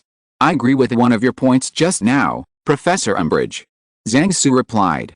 As soon as Zhang Su finished speaking, the students in the seats began to discuss in low voices, which was different from what they had expected. However, Eagle Academy is an academy that advocates using brains to solve problems, and the students quickly quieted down, waiting to see how Zhang Su would perform. Umbridge's face softened a little, and he asked, "Which point of view is it? Just now you said that the teaching of this course has been intermittent and not systematic." "I agree with that very much," Zhang Su replied. "I think Defense Against the Dark Arts needs a syllabus like any other. The teaching syllabus includes teaching purpose, teaching requirements, teaching content, etc. We should formulate a document specifying the teaching content of a subject in the form of an outline based on the overall teaching plan. The syllabus should include the teaching objectives, teaching tasks, and the scope, depth, structure, progress, and basic requirements of teaching methods of the subject. The breadth and depth of the teaching materials included in the syllabus should generally be the minimum standard that students must meet. At the same time, the syllabus is also an important standard for checking and evaluating students' academic performance and measuring the quality of teachers' teaching. At first, Umbridge thought that Zhang Su was playing tricks like Anthony, and finally came to find fault. But as Zhang Su's words deepened, Umbridge's face softened, because what Zhang Su said was very consistent with her, and it could also be said to be in line with the Ministry of Magic's point of view. The syllabus is the guiding document for subject teaching, a logical framework for course content, a guide for teaching sequence, teaching work, and a reflection of the degree of mastery of the course. At Hogwarts, the preparation of the syllabus of various subjects has been carried out for several years under the proposal of Zhang Su and the leadership of Dumbledore. The teaching syllabi for transfiguration, charms, potions, herbalism and other subjects have been basically completed. So far, the only subjects without a syllabus are defense against the dark arts and protection of magical creatures. Even the syllabus for the history of magic class was compiled by Professor Binns. The subjects for which the syllabus has been compiled are all subjects taught by the same professor for many years. They can combine their years of work experience to compile a syllabus suitable for Hogwarts. When Zhang Su compiled the syllabus for the Muggle Studies course, he also used letters to fully communicate with the authentic professor of the course, Professor Carrie Dibblegi. The two subjects without a syllabus are more problematic. The professors of the Defense Against the Dark Arts class change every year, and most of them don't care about teaching. One is thinking about getting the Philosopher's Stone, one is thinking about how to attract fans all day long, and the other is an undercover Death Eater. Only Lupin started, but then he quit. There is also the Protection of Magical Creatures class. Back then, Professor Kettleburn stood on the last post and compiled, % of the syllabus. Just him. Zhang Su, his successor, can only express he to this. Umbridge's ability to climb to the position of Deputy Minister of Magic shows that she is still capable, but she puts all her energy into power struggles. And she had only been at Hogwarts for a short time, so she didn't know about the subject syllabus. So Zhang Su planned to point out her political achievements first, so that she could take part of her mind away from the power struggle. As for the syllabus she compiled, it was probably a headache for Professor Snape. Umbridge quickly figured out the key, and found that this was a good breakthrough for her to intervene in Hogwarts teaching. The students of Eagle Academy also agreed with Zhang Su's words. Consider the standard spells used in the charms class taught by my own head, Professor Flitwick, a set of books written by Miranda Goshawk for various subjects at Hogwarts School of Witchcraft and Wizardry. There are a total of 7 books in this set, which are used in the 7 grades of Hogwarts, which include various spells that students need to learn in school. Let's take a look at the Defense Against the Dark Arts classes that have been taught here and there in the past few years. Zhang Su's views naturally won the approval of the students. After taking a moment to allow Umbridge and his classmates to digest what he had just said, Zhang Su said, I also agree with the basic principle of understanding magic defense and the course objectives. Seeing that Zhang Su agreed with his course goals, which was the first time this week, Umbridge nodded to Zhang Su to continue talking. Zhang Su continued, the study of any magic is based on the study of its basic principles. Only when you understand the basic principles can you be considered to have mastered this magic. Seeing that Umbridge didn't intend to stop him, Zhang Su went on to say, it is also necessary to learn to distinguish the occasions where magic defense can be legally used. The use of magic also depends on the occasion. If you use it inappropriately, it is easy to cause confusion and even harm to those around you. Umbridge is thinking at this moment, you agree with my first 2 course objectives, then the third will also agree. Zhang Su's next speech confirmed Umbridge's thoughts. It is particularly important to evaluate the magic defense in the context of actual application. There are many types of magic defense, and not all of them are useful in specific situations. According to the actual situation on the spot, quickly determine whether various magic defenses are being suitable for use as a basic and very important ability. What Zhang Su said made sense. All the students present nodded, and Umbridge also nodded. This was the most harmonious moment since Umbridge taught. Well said, very good insight, said Umbridge. 50 points for Ravenclaw House. The students present were in an uproar. This was the first time that Umbridge gave the college extra points in class. It was only in the classroom of the Eagle Academy that Zhang Su dared to say that. The students of the Eagle Academy would use their brains to think about Zhang Su's speech. As long as it made sense, they would naturally agree. If Zhang Su said that in the classroom of the Lion Academy, he would have been classified as a traitor by those guys who think about problems with their butts. As for whether Zhang Su will fall to Umbridge's side, the students of the Eagle Academy do not believe it. They have seen a lot of Zhang's way of playing first and then soldiers. What Zhang advocates is to seek common ground while reserving differences. He often first courtesy on sameness and praise you once, making you think that he and you are in the same group, then pawn on different. If you can't refute him, he will press you hard on the ground and rub against him. So a group of students looked at Zhang Su expectantly. expecting him to say the words that made them hate it. However, I have a different point of view, which I would like to discuss with you, Professor Umbridge. Here we come. The students of the Eagle Academy cheered up immediately and entered the mode of watching a play. Chapter 240. Perhaps it was Zhang Su's speech that made him very satisfied. Umbridge smiled and said to Zhang Su, "What is it, Mr. Zhang? I think we can discuss it with each other." Umbridge had a feeling of I have a big advantage, I can persuade him at this time. We have fully learned the theoretical knowledge, but there is still a difference between theory and practice. Zhang Su said, "If there is not enough practice, I don't think we will be able to master magic defense." "I suppose," said Umbridge, "that this should be alright, as long as you've got your theory down very well. But theory must be connected with practice, Professor Umbridge." Zhang Su said, "Don't we need to be prepared to meet all the dangers that await us? Who do you think would attack a child like you?" Umbridge said with a forced smile. At this time, Zhang Su said while counting with his fingers, "When we were in the first grade, several students were injured by dark wizards who sneaked into Hogwarts. In the second grade, the basilisk in the secret room was released, and many students were petrified. In the end, we took a lot of effort to kill it. In the third grade, Dementors broke into the Hogwarts campus, and a classmate almost lost his life. Later, the werewolf army even attacked Hogsmeade collectively, and the students and the residents of Hogsmeade together blocked the werewolves' attack, and persisted until Minister of Magic Fudge led the Aurors to support. In the fourth grade, 2 outstanding student representatives from Hogwarts participated in the Triwizard Tournament and fought against magical creatures such as fire dragons. In the end, one of the students won the championship. At the same time, the second dark wizard sneaked into Hogwarts and became a professor." Every time Zhang Su mentioned an incident, Umbridge's face became darker. "This year, things like this won't happen again," Umbridge said angrily. Zhang Su ignored her and continued, "We can't live on campus forever, Professor Umbridge. We all witnessed the riots at the Quidditch World Cup camp a year ago. A group of dark wizards destroyed almost the entire camp, and they finally attacked the spectator camp in our country. Although in the end they were defeated by us and our Russian friends, yes, but the price to pay is heavy. I remember that the 4 signs floating in the sky were obviously dark wizards. The Ministry of Magic still has no clue about 3 of them. Earlier this year, Mr. Barty Crouch, director of the Ministry of Magic's International Magic Exchange and Cooperation Department, was kidnapped by a group of dark wizards, and the body of a ministry employee was found in the back garden of his home." Hearing this, Umbridge's face was as black as Snape's hair. The students were also terrified when they heard it. They suddenly realized that they were still alive, and their fortune-telling was great. Not long ago, thousands of corpses made by Voldemort hunting wizards and muggles were known to the British government. The Minister of Magic, Mr. Fudge, was reprimanded by the British Prime Minister. The Queen is also very concerned about this matter. As soon as Zhang Su finished speaking, the students in the classroom were in an uproar. Apart from Zhang Su's name, this was the first time the students knew about it.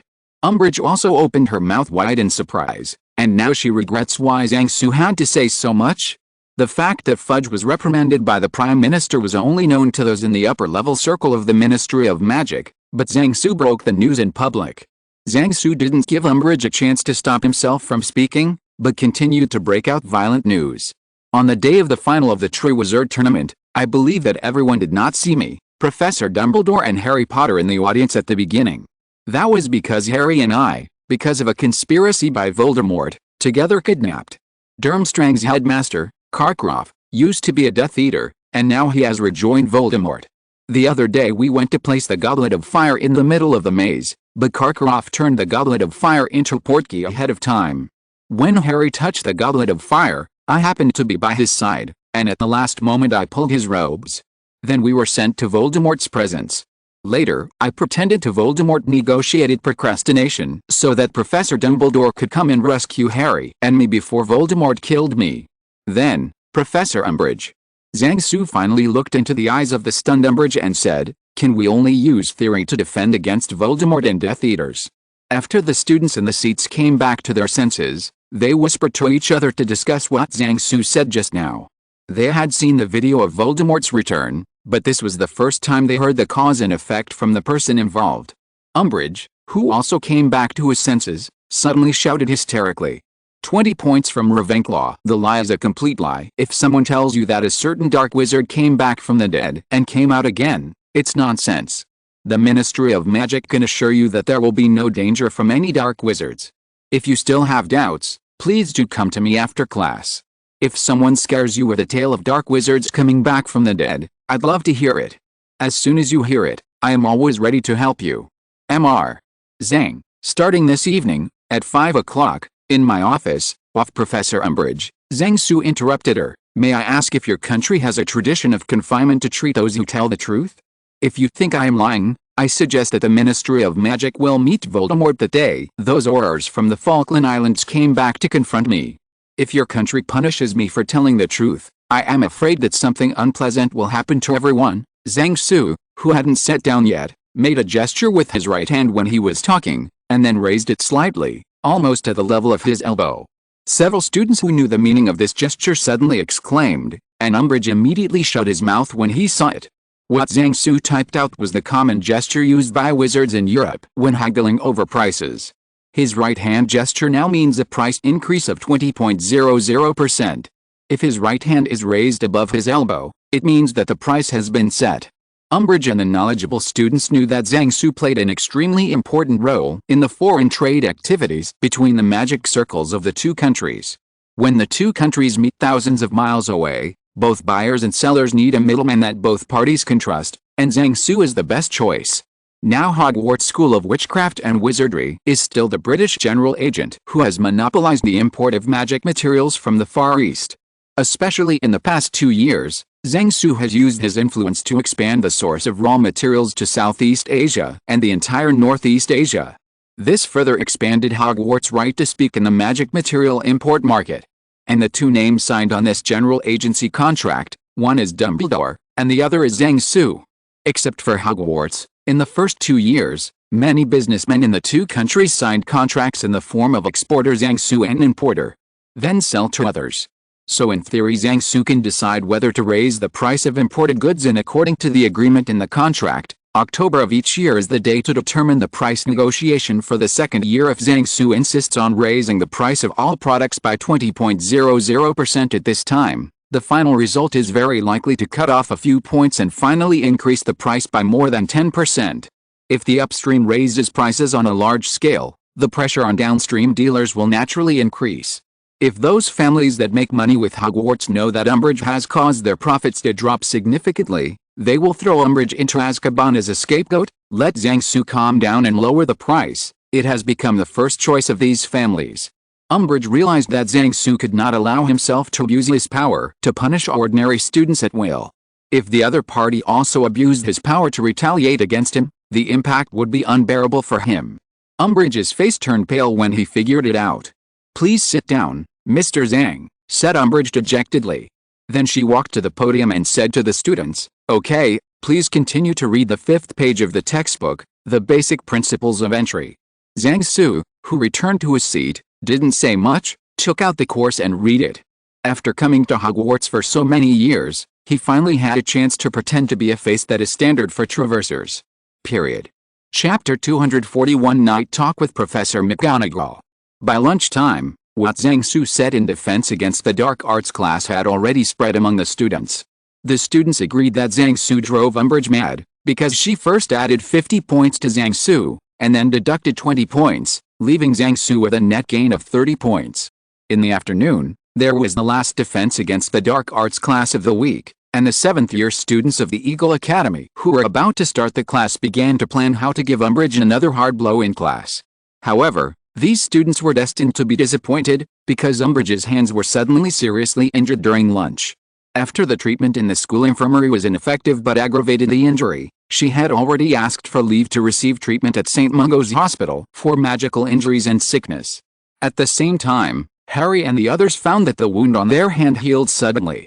Professor Zhang, the mastermind behind the scenes, hid a few goo puppets, hid his achievements and fame, and chatted with several other professors about this year's year-end awards in the faculty lounge. When it was time for dinner, the students saw that Umbridge hadn't come back, so they ate 2 lamb chops with great joy. At 12 o'clock in the evening, Zhang Su, who finished talking with Fu Rong on the phone, got out from the hole in the secret passage under the Whomping Willow. Before taking 2 steps, the animagus detector on Zhang Su's body called the police. Not far away, a cat squatted on the grass, its eyes staring like copper bells, shooting out lightning like shrewdness. "Oh, good evening, Professor McGonagall." Zhang Su greeted the cat in front of him. My Meow nodded, then waved her paw to signal Zhang Su to follow, and then walked towards the lake. My Meow stopped in front of a set of stone tables and chairs by the lake, and then jumped onto a stone bench. When Zhang Su sat down across the stone table, My Meow had already turned back into Professor McGonagall. As usual, Zhang Su took out the tea set from the treasure bag, and made a cup of tea guanyin. When Zhang Su was serving tea to Professor McGonagall, he found that Professor McGonagall was a bit haggard today. "I have been teaching in Hogsmeade for 39 years, Professor McGonagall said in a lower voice than before. "I always thought that I, McGonagall, would not be weak in my life when it comes to caring and loving students. But this time I lost to Professor Babbling and you, and even more lost to myself. When we do things, sometimes we inevitably have all kinds of concerns." Zhang Su said. Umbridge represents the Ministry of Magic, representing the Minister of Magic, Fudge, who came to Hogwarts. As the Vice Headmaster, it's understandable that you have concerns about dealing with matters involving the Ministry of Magic. So some things can be done for those of us who don't have a qualms. Like Mundungus Fletcher, there are some things that Professor Dumbledore cannot accomplish, but Fletcher can easily accomplish. Hogwarts is a big family, some things don't need to be taken care of by yourself. Isn't the family just helping each other? Are you concerned? Professor McGonagall sighed and said, "Yes, it is because of concerns that I told Harry and Neville not to conflict with Umbridge again. It is because of concerns that I undug." Professor McGonagall's voice became lower and lower, and Zhang Su seemed to smell some dangerous smell, drinking tea to cover up the gossip expression on his face. After a while, Professor McGonagall continued, "If an old friend from the Magic magazine hadn't written to inquire about the situation this afternoon, I wouldn't even know about the efforts Professor Babbling has made. And NBSP, what you said in class today is exactly what I wanted to say. And as the head of Gryffindor, I don't have the courage of the 2 Ravenclaws. We're not brave, we're just confident." Zhang Su shook his head and said, "If the Ministry of Magic punishes Professor Babbling for a research paper, I'm afraid Fudge will receive dozens of shouting letters the next day. Pedants have a bad temper. As for me, I'm just taking a gamble. I'm betting on whether the power behind me can make Fudge make certain concessions. Even if I fail, at most I will lose the position of acting professor. And as a student writing a thesis, more than it's much easier to revise papers as a professor, compared to us." Harry and Neville were the first to stand up. They are the Gryffindors with great courage. Not only Harry and Neville, this time many students of Hogwarts were murdered by Umbridge, but Professor McGonagall felt very guilty for not being able to stand up for his students publicly. Originally, she wanted to go to Professor Babbling to thank her for everything she did to the students. As a result, Professor Babbling, who had been staying up late to write a thesis for a few days, returned to the dormitory to catch up on sleep after a hasty dinner. So she caught Zhang Su, who went out to call Fu Rong every night since the beginning of school. After Zhang Su's persuasion mixed with chicken soup, Professor McGonagall finally untied his knot. After the two chatted for a while, Professor McGonagall was in a better mood. "It would be nice if you were a student of our college," said Professor McGonagall. "I heard that you were almost assigned to a Ravenclaw college back then," Zhang Su asked curiously. "Yes," Professor McGonagall replied. "The Sorting Hat thought about whether I should be assigned to Ravenclaw or Gryffindor for a long time. Professor Flitwick is the same. At that time, the two of us almost switched colleges. If that's the case, then you will be the head of our Ravenclaw, and Professor Flitwick will be the head of Gryffindor," Zhang Su said with a smile. Zhang Su suddenly thought that when Professor Flitwick, who was only 11 years old, put on the Sorting Hat, would the Sorting Hat directly cover his waist? It's a pity that this kind of death idea cannot be verified. As for the appearance of Professor McGonagall when he was 11 years old and just entered school, he had to trick Professor McGonagall into drinking a large cup of shrinking potion to see it. This is worse than asking Professor Flitwick what he looked like when he wore the Sorting Hat. It was very late when the two met, so they ended their conversation and returned to Hogwarts Castle. Professor McGonagall turned back into My Meow, and ran to the castle first. Zhang Su walked slowly towards the castle. As soon as he walked into the foyer of the castle, Zhang Su heard a noisy sound from the stairs. After a while, Several boys in pajamas carried a person and ran down in a hurry. Behind them was Professor McGonagall, who had just returned to the castle. "What's going on, Ron?" Zhang-Su asked Ron, who was lifting a leg. "It's Harry. He suddenly felt a terrible headache just now, and then he suddenly fell down, and then it became like this," Ron said anxiously. Then Zhang-Su followed them to the school infirmary, and after putting Harry, who was unconscious and red and steaming all over his body, on the hospital bed, Madame Pomfrey in pajamas also came after hearing the news. Chapter 242. What in number 039, S wrong, buddy, let someone cook it? On the hospital bed in the school infirmary, Harry Potter was stripped down to a pair of underwear. Now his whole exposed skin was glowing red, as if he had just come out of a sauna. Zhang-Su touched Harry's forehead and limbs, feeling like he had a high fever. And the scar on his left hand appeared again, but it was much better than before, only a little more serious than ordinary scratches. Neville, who carried Harry here together, was fine. Zhang-Su didn't need to think about it to know that the goo puppet had been overloaded and failed due to excessive load, and it was only Voldemort who caused this to happen. Madame Pomfrey tried to heal the wound on Harry's hand first, but none of the spells or potions worked. Ron and Neville used magic to make a bucket of ice cubes according to Zhang-Su's instructions, and then poured them on Harry's body to cool him down. The other two students who carried Harry together had been sent by Professor McGonagall to find Dumbledore and Snape. According to Madame Pomfrey's initial diagnosis, Harry is a serious magic riot. If a person's magic power is compared to a car, then when Filch was a squib, his magic power was a stationary car. For wizards under normal circumstances, their magic power is a car that slowly crawls at a speed of, kilometers per hour during the rush hour. When a wizard uses magic, the magic inside him is like a car with the gas pedal on low on the highway. As for the wizards of the magic power riot, the magic power in their bodies is to race cars on Chuming Mountain. Without an old driver, it is easy to crash the car and die. And judging by the steaming hot situation in Harry, it is estimated that this car was speeding on the winding road of Shineman Mountain, which is more dangerous than Chuming Mountain. Because the magic power in Harry's body was scurrying around, it interfered with the effects of the spells and potions on him, and Madame Pomfrey couldn't do anything right for a while. Zhang-Su's treasure bag contained mostly wound medicines, blood-enriching potions, and poisons, which were useless at this time.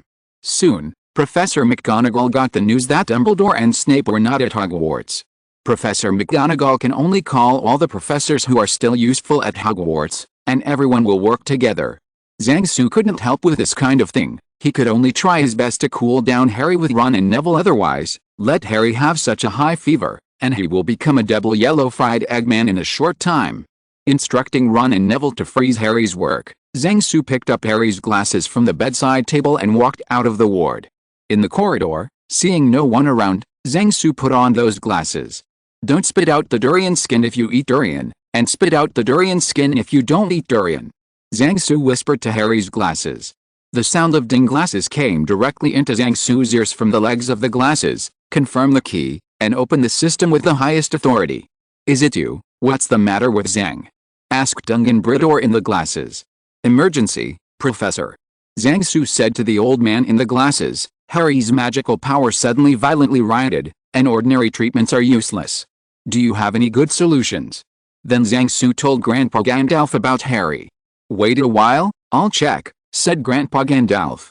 Harry's grandpa eyes. The mirror was quietly taken away by Dumbledore without his knowledge and upgraded several times. For Dumbledore, it was a little difficult to sneak into Harry's dormitory in the dead of night, take away the glasses, patch them and upgrade them when everyone in the dormitory was asleep, and then put them back quietly. Nothing. Perhaps Dumbledore really wanted to leave a trick for the future students of Hogwarts. In the past few years, he has upgraded this pair of grandfather glasses to become more and more perfect. This includes storing a large number of magic books in the glasses. And Zhang-Su helped to create a set of classified retrieval and search engine solutions. Zhang-Su has always wanted to learn this storage magic, so that he can carry computing resources with him in the future, but unfortunately his current knowledge reserve is not enough. In a few seconds, Grandpa Gandalf had the result. But several results were not ideal. Some spells require Dumbledore level, wizards to use them, and some potions took too long to refine. Harry probably burned the potion after it was ready. After excluding those methods that cannot be used now, there is only one feasible solution left, and that is the blood of the unicorn that can extend life and get rid of all negative effects. However, the blood of unicorns is cursed. Whoever drinks it will be unlucky, and no one will hunt and kill unicorns to get blood if it is not an extremely critical situation. Therefore, after hearing Zhang Su's method, the professors in the ward couldn't make up their minds for a while. Although Zhang Su has a way to avoid the curse in theory, he can't guarantee that it will be foolproof without trying it. Suddenly, Zhang Su remembered that he had heard about a case in England where someone took unicorn blood without being cursed. Zhang Su didn't care about taking the secret path. He stepped on the flying sword and flew to the second floor of the Screaming Shack at the fastest speed, and then made a phone call. 10 minutes later, Zhang Su flew back with reliable news. There is a way. Zhang Su said to the professors, I asked about a way to avoid the curse after taking unicorn blood. This method has been used for many years. First, someone has to convince a unicorn to give blood voluntarily. Then use a syringe to draw an appropriate amount of blood from the unicorn's body. The unicorn's blood is then nasally fed to those who need it. This method is basically the same as what Zhang Su thought of, but some specific operations are more practical. Convincing a unicorn to donate blood voluntarily, however, is no easy task. With the nature of unicorns, it can only be useful for witches with certain conditions. And the female professors in the ward in the end, it was Professor Babbling who came out in person. Zhang Su lent her a broomstick, then skillfully walked to the medicine cabinet in the school doctor's office and took out a bottle of special medicine for traumatic injuries. After taking off his shoes, he silently gave it to himself. Medication for swollen feet. And Professor McGonagall, Madame Pomfrey, Scarlet and the others began to prepare a device for feeding Harry with a nasal feeding method. Some medical equipment in the school infirmary can be used, and the unavailable ones are made by Professor McGonagall under the guidance of Hermione, who called temporarily. Fortunately, Hermione, who came from a doctor's family, helped us. She has been familiar with medical care since she was a child, and she saved everyone from many detours. Half an hour later, Professor Babbling brought back a bottle of silver-white unicorn blood that shone with light. Chapter 243. Tie Harry up first. When Harry Potter opened his eyes, he saw the familiar ceiling. Looking out of the window, it was already noon, and the sun was shining on his face. Not long after he went to bed last night, he found that the scar on his forehead was getting more and more painful, so that he rolled out of bed and woke Ron and the others. Immediately afterwards, the magic power in his body began to be out of his control, and his whole body became hot. Then his consciousness became more and more blurred, but he did not completely lose consciousness. It seemed that he was carried to the school infirmary by Ron and Neville, and then he felt a little cooler. At the same time, there seemed to be many people discussing something around him. Before finally losing consciousness, something like a small snake crawled in from his nose, and then crawled into his stomach through his throat. At this moment, Harry's whole body was sore. When he tried to block the sunlight that was shining directly into his eyes, he found that he was tied up with ropes on the hospital bed and could not move. "Who are you?" a voice came from the bedside. Harry turned his head and saw Zhang Su sitting behind a table on the far side of the hospital bed, cutting steak with a wand in one hand, and putting the cut steak into his mouth with a fork in the other hand. On the table, in addition to steak plates and water glasses, there seemed to be a muggle gun. Harry couldn't see very well without his glasses. "I'm Harry, Zhang," shouted Harry, who was tied to the bed. "I'm Harry Potter, your classmate. What's going on?" "Then tell me something that only you and I know," Zhang Su said. Harry thought for a moment and said, "I saw you and the professor walking by the bathroom on Wednesday night." Cough cough. Zhang Su coughed twice and said, "Peeves and I discussed how to make trouble for a certain person. Don't tell other people. The influence is not good. Change something." Harry reacted instantly, shut up immediately, and then said, "At the end of last semester, you gave me a wand for me to use in case of an accident during the summer vacation. Later, when you got off the train, you said you were afraid of that wand. The wand didn't work for me, so you gave me another wand. And when you sent me food during the summer vacation, you didn't give me chopsticks." For a while, although Harry didn't know what Zhang Su was going to do, he still answered honestly. "What is the fourth power of the cube of x multiplied by the fifth power of x?" "You ride a broomstick at an elevation angle of 30 degrees and fly at a speed of 10 meters per second for 10 seconds. How much distance do you fly horizontally and vertically?" It is known that the function fx equals 6 tanks, Then is this function an odd function or an even function? What is the minimum positive period of the function, and which line the function image is symmetrical about? In the end, Zhang Su asked Harry a few more math problems. Before Harry's magic power left yesterday, his scar hurt. Zhang Su was very worried that Voldemort was playing tricks. He was afraid that the current Harry would be controlled by Voldemort, or even seized. That's why he came up with various questions to confirm his identity. Zhang Su can be sure that Voldemort has never learned trigonometric functions, etc. Even if he captured Harry's memory, he would not be able to solve these math problems all at once. Harry, who has a black line on his head, is now aware of Zhang Su's intentions. He can only answer Zhang Su's questions honestly, in order to prove that he is the real Haribo as soon as possible. After Harry answered all the questions, Zhang Su heaved a sigh of relief.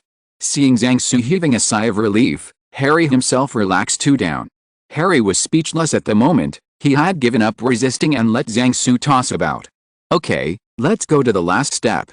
Zhang Su said, please shout 10 times that Tom Riddle is a half-blood wizard. Harry, after dispelling the suspicion of being possessed by Voldemort, Zhang Su loosened the rope that bound Harry. The professors who had been watching the movement in the ward through the double-sided mirror in Madame Pomfrey's office all came to the ward and began to give Harry a comprehensive examination. After Zhang Su went to the kitchen to bring back Harry's lunch, he skillfully went to the medicine cabinet and took medicine to heal the wound on his calf kicked by Peeves. After confirming that Harry was not cursed because of the unicorn's blood, the professors including Zhang Su breathed a sigh of relief. After finding out from Harry the reason for the sudden magic riot last night, the professors all dispersed. Everyone has not closed their eyes since last night. Zhang Su didn't go back to the dormitory of Ying Yuan, but returned to his professor's dormitory, took a hot bath and went to bed to catch up on sleep. When Zhang Su woke up, it was already 8 o'clock in the evening. When I came to the kitchen, I found that many students were eating and chatting here. When Zhang Su walked in, everyone greeted him one after another. Zhang Su asked a house elf to bring a dinner, and then chatted with a few classmates. The biggest news of the day today was not that Harry entered the school infirmary last night, and that many students who took advantage of the weekend to clean the maze returned without success. The labyrinth of the Triwizard Tournament was open to the public after adjusting the difficulty appropriately. During the summer vacation, a lot of tickets were received, and the Sphinx, who was too tired to work inside, demanded that his salary be doubled. After school starts, there are no foreign tourists, and it's the students' turn to brush the copies. It was not difficult for the students to see the warriors brushing up the maze last semester, but when they went in, they realized that they were overwhelmed. For a whole day, none of the students could reach the end of the maze. And Ron was in no mood to get involved because he was worried about Harry. Zhang Su left the kitchen after eating and drinking. When Zhang Su came to the foyer and was about to take a walk outside, he saw Snape hastily walking into the castle. Before Zhang Su could speak, Snape came over and asked, "How is Potter?" Harry had a sudden magic riot for unknown reasons last night, and the situation was very critical. Zhang Su sighed and continued, "Later, I had to go to the Forbidden Forest to find unicorns, and use the blood of unicorns to clear away the negative things on him." Status: Harry is fine now after taking unicorn blood. After hearing what Zhang Su said, Snape's eyes widened in disbelief. As a potions professor, he knew the consequences of drinking unicorn blood. After Zhang Su said Harry's in the school infirmary now, Snape hurried to the school infirmary. Zhang Su didn't follow up to watch the excitement. When Snape knew that Harry was not cursed, he would definitely fight Zhang Su, who didn't speak clearly. He wasn't in the mood to cause trouble. Tonight, many students were playing outside the castle, and there was no quiet place after walking around the lake. There were footprints all around the Whomping Willow, and a crowd was screaming for a shack party. Zhang Su thought about it, and simply walked to the Forbidden Forest. If you're listening to this novel on a channel other than Fanfic World, it means they downloaded and uploaded it without effort. We cordially invite you to visit our channel, Mundo Fanfic Novelis. There you'll find the original version of this story, and you can explore many other novels of various genres. We're waiting for you to immerse yourself in a world of incredible novels. Chapter 244: Zhang Su picking mushrooms. In the Forbidden Forest at night, everything is quiet, and the leaves are no longer rustling. How beautiful the night is, how enchanting it is, in this enchanting evening. While there are many dangers in the Forbidden Forest at night, there are also rich treasures. Even Hagrid knew very little about the Forbidden Forest at night. If Zhang Su hadn't rescued a young centaur with an injured leg in the Forbidden Forest one night many years ago, and then attended a banquet in the centaur tribe, he would not have known that the night in the Forbidden Forest was so wonderful. Today is the Mid-Autumn Festival, and the moon like a wash basin hangs in the sky. When I called Furin yesterday, she said that this Mid-Autumn Festival she was going to visit Rungia to play, and he stayed at Rungia's house for the past 2 days, so he stopped calling. The bright moonlight shone on the ground covered with fallen leaves in the Forbidden Forest. Zhang Su, who had a lot of time tonight, was slowly looking for something in the Forbidden Forest. Zhang Su didn't take out his wand for lighting today, but wore the goggles he developed to deal with the basilisk. The goggles with the night vision function turned on made Zhang Su's vision unaffected by the night. Under the effect of the goggles, the Forbidden Forest in front of Zhang Su was almost the same as during the day. Zhang Su is going to find some good things in the Forbidden Forest tonight. They only appear at night, and they hide under the soil when there is light during the day, and their taste is best on the night of the full moon. Although Zhang Su can usually trade them with the horse tribe, the income from his own labor always has a special flavor. Suddenly, Zhang Su noticed a burst of yellow light behind a big tree. Zhang Su rushed over immediately. It was a mushroom with a yellow cap and a white stalk on its cap, with some dark round spots. There is a soft yellow glow. This kind of mushroom is called sunshine mushroom by the horse people. Because it will glow at night when it matures, the horse people began to plant it on the roadside as a street lamp a long time ago. Until many years ago, there were 2 young horses who made a bet, and whoever lost would eat a raw sunshine mushroom. Zhang Su would never touch this overly gorgeous-looking mushroom before going to the horse tribe for dinner. But when he ate the cold sunshine mushroom that day, he could never forget the crisp and refreshing taste. It's a pity that their breeding conditions are a bit harsh, and it is difficult to breed in large quantities. In the past, the horsemen could only transplant the grown ones back to be used as street lamp species. Professor Sprout has been studying them for some years, but the progress is not satisfactory, so Zhang Su can only go to the Forbidden Forest to find a way. When Zhang Su picked the sunshine mushroom in front of him and threw it into the bamboo basket on his back, he heard the sound of horseshoes. "Good evening, Miktosh." Zhang Su greeted the centaur who came over after taking off his goggles. "Good evening, my friend." Miktosh said to Zhang Su, "Under the guidance of fate, we meet again. Are Granny Smith, Jair and Lily okay?" Zhang Su asked. "They are all well and miss you terribly," Miktosh replied. Miktosh is a centaur who is about to grow up. He was accidentally injured when he ran into the Forbidden Forest one night a few years ago, and then met Zhang Su who was adventuring in the Forbidden Forest. At that time, Zhang Su treated his wound and sent him back to the village of the horsemen. Therefore, the horsemen did not hostile to Zhang Su, and welcomed him to the village as a guest. Miktosh took Zhang Su back to his home and introduced Zhang Su to his grandmother and sister. "My parents went to the depths of the Forbidden Forest to hunt 8-eyed spiders that day, and they would not return until several days later." Later in the chat with other horse people, Ma people heard that Zhang Su slaughtered the 8-eyed spider's nest by himself not long ago, but they didn't believe his words, and some horsemen were about to turn their heads. Later, after Zhang Su performed a calm fireball on the bow and arrow shooting range, the horse people believed his words. For decades, the horsemen have been competing with the 8-eyed spiders for living space. After Zhang Su helped the horsemen deal with the invaders in the Forbidden Forest, he won the friendship of the horsemen. What followed was a celebration banquet in the Centaur tribe. It was at the banquet that Zhang Su found out that the Forbidden Forest had such a wealth of ingredients. At the banquet, while eating, Zhang Su asked about the origins of various ingredients, including many mushrooms that only appeared at night. The banquet was very successful, but Zhang Su was not used to some customs of the horse people. For example, the horse people respect nature, so they don't wear clothes regardless of men and women. Sitting next to Zhang Su at the banquet were Miktosh, his 2 younger sisters, Jair and Lily, and his grandma, Granny Smith. In the Forbidden Forest, Zhang Su and Miktosh separated after chatting for a while. They both came out to pick mushrooms tonight. After Zhang Su exterminated a piece of dragon claw vine, he made a new discovery not far away. Under a big tree that has grown for an unknown number of years, there is a tree root with dragon coils. On the root of the tree, there are more than 20 puff mushrooms with purple caps. Puff mushrooms are aggressive mushrooms that spew spores that attack animals when they approach them. Their spores are poisonous and cannot be eaten, but they can be used to refine potions. Snape has a lot of demand for these spores. Although their spores are poisonous, their caps and stalks are delicious.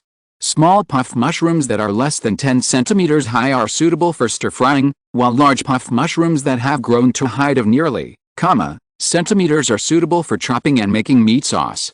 Zhang Su's main goal in coming to the Forbidden Forest today is these big puff mushrooms, because Fu Rong likes the spicy big puff mushroom beef sauce very much, and if she mixes it with pasta, she can eat a big bowl at a time. Mushrooms rely on the vibration of the ground to detect and attack enemies. If Zhang Su walked over rashly, he would not please him. But he can fly.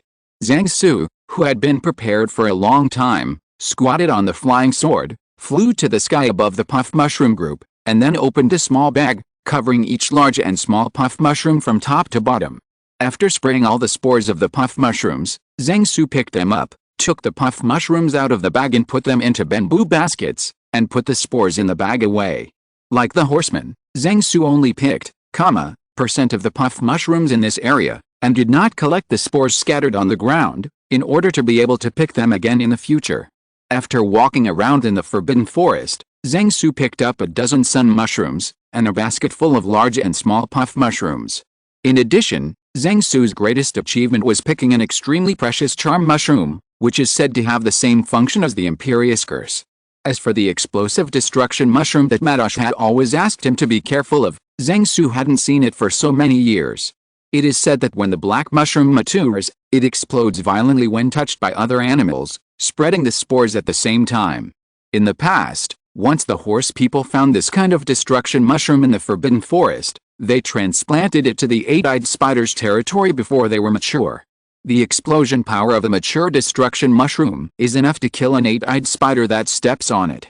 Zhang Su probably didn't encounter this kind of mushroom because he had been wandering around in the territory of the eight-eyed spiders all the time.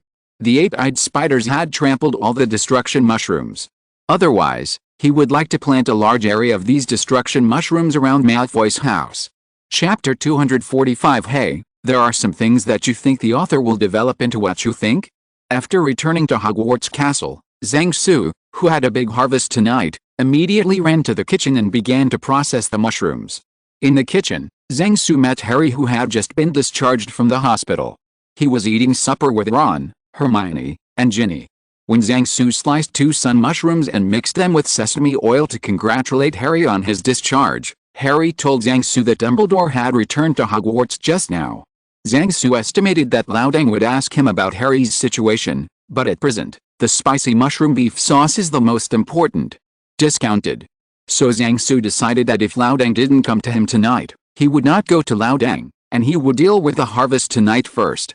So Zhang Su began to clean up the big puff mushrooms, and then cut them into small dices. After handling the mushrooms, I began to chop the prepared beef into mincemeat, then wash the chili, ginger and garlic together and cut them up.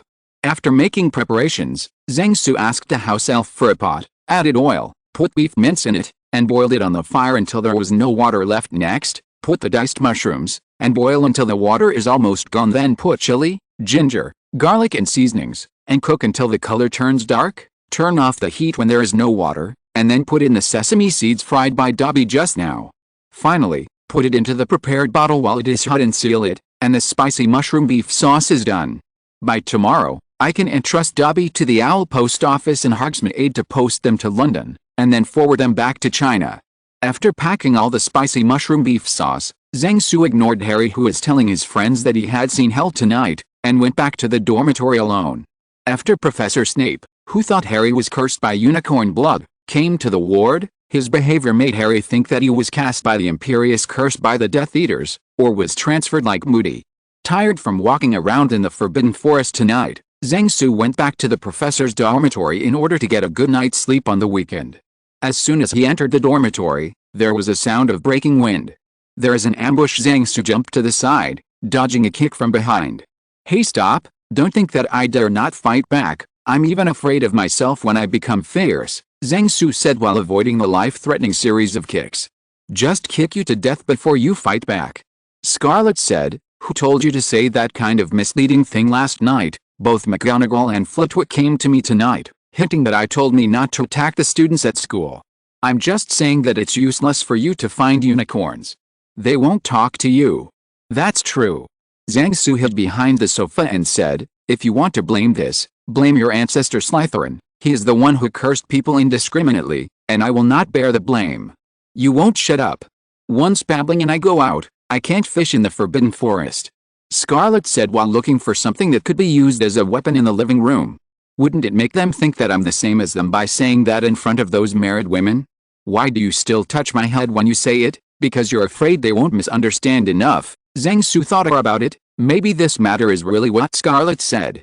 The way of thinking of middle-aged and elderly women is different from that of young people like himself. Only middle-aged women like her will immediately realize each other's thoughts. Just like on the day of the final of the Triwizard Tournament, Gabrielle and her mother said that Furin couldn't eat breakfast this morning. During the celebration banquet in the evening, Mrs. Delacour asked Zhang Su if he had decided how to name the child. Zhang Su, who was startled, later explained to Madame Delacour's disappointed eyes that Fu Rong's lack of appetite was just because she was too nervous. In addition, there was a period of gossip between the two of them among the students in the last school year. Maybe the professors also heard about it. Also, the two of them often act together during the summer vacation, and Professor McGonagall, who is also a member of the Order of the Phoenix, also knows, so it is inevitable not to make people think wrong. Now Zhang Su had nothing to say. He stood there and received Scarlet's punch. "You're still talking to Peeves outside the bathroom," Scarlet continued. "You're the only one inside the professor who doesn't know that Peeves hasn't come within 50 meters of the professor's bathroom for 100 years. "It's not my fault," Zhang Su shouted. "Who told you to go in 2 minutes after I entered, and then drive me out, and you happen to be seen by passing Harry?" "It's my fault for saying that," Scarlet said with a smile. "Or should I keep you inside, or should I ask you to rub my back? It's not impossible." In the next moment, Zhang Su realized the profound meaning of the Scarlet family in practice. After Zhang Su reached the full level of squatting with his head in defense, Scarlet sat on the sofa to rest after being exhausted. Fortunately, she is a traditional wizard, and her stamina doesn't add much, so Zhang Su didn't do any real damage. Zhang Su, who combed his hair neatly, handed the boss a Coke. "Get down to business," Scarlet said after taking a sip of Coca-Cola. "There's news from inside the Ministry of Magic that the Ministry of Magic will pass the No. Officer, what are your plans for this matter? According to the 5 principles of peaceful coexistence, I cannot interfere in the internal affairs of the UK." Zhang Su shrugged. "Believe it or not, I'll beat you up again." Scarlet stared at Zhang Su and said, "We have nothing to be afraid of." Zhang Su said indifferently, "Fudge started cleaning up the professors at Hogwarts, and then stuffed people here. If she follows the rules, I'm not afraid of her. If she dares to mess up, come on, I dare to bring the Lawsuit to the Lafayette." The Ministry of Magic has been worried about the Lafayette for hundreds of years. And I don't believe that she dared to touch you. There are many people in your family in the Ministry of Magic, old friend. "Those old friends don't make people worry," Scarlet said angrily. "They still want me, the heir of the family, to remarry with a family in England." "With whom?" Zhang Su asked curiously. "Who else is there besides that bastard Black?" Scarlet rolled his eyes and said, "I want to pay someone to kill him." "How about I contact Voldemort?" Zhang Su said. "Do you know where he is?" Scarlet asked curiously. "It's not just me who knows, Dumbledore and the others have already guessed it." "Which of the Death Eaters has the best accommodation?" Zhang Su said. "It's just that their house is hidden now, just like Harry's house back then. Even Dobby can't get in now. Otherwise old Deng would have told him to put explosives there long ago." When Zhang Su said this, Scarlet immediately guessed who it was.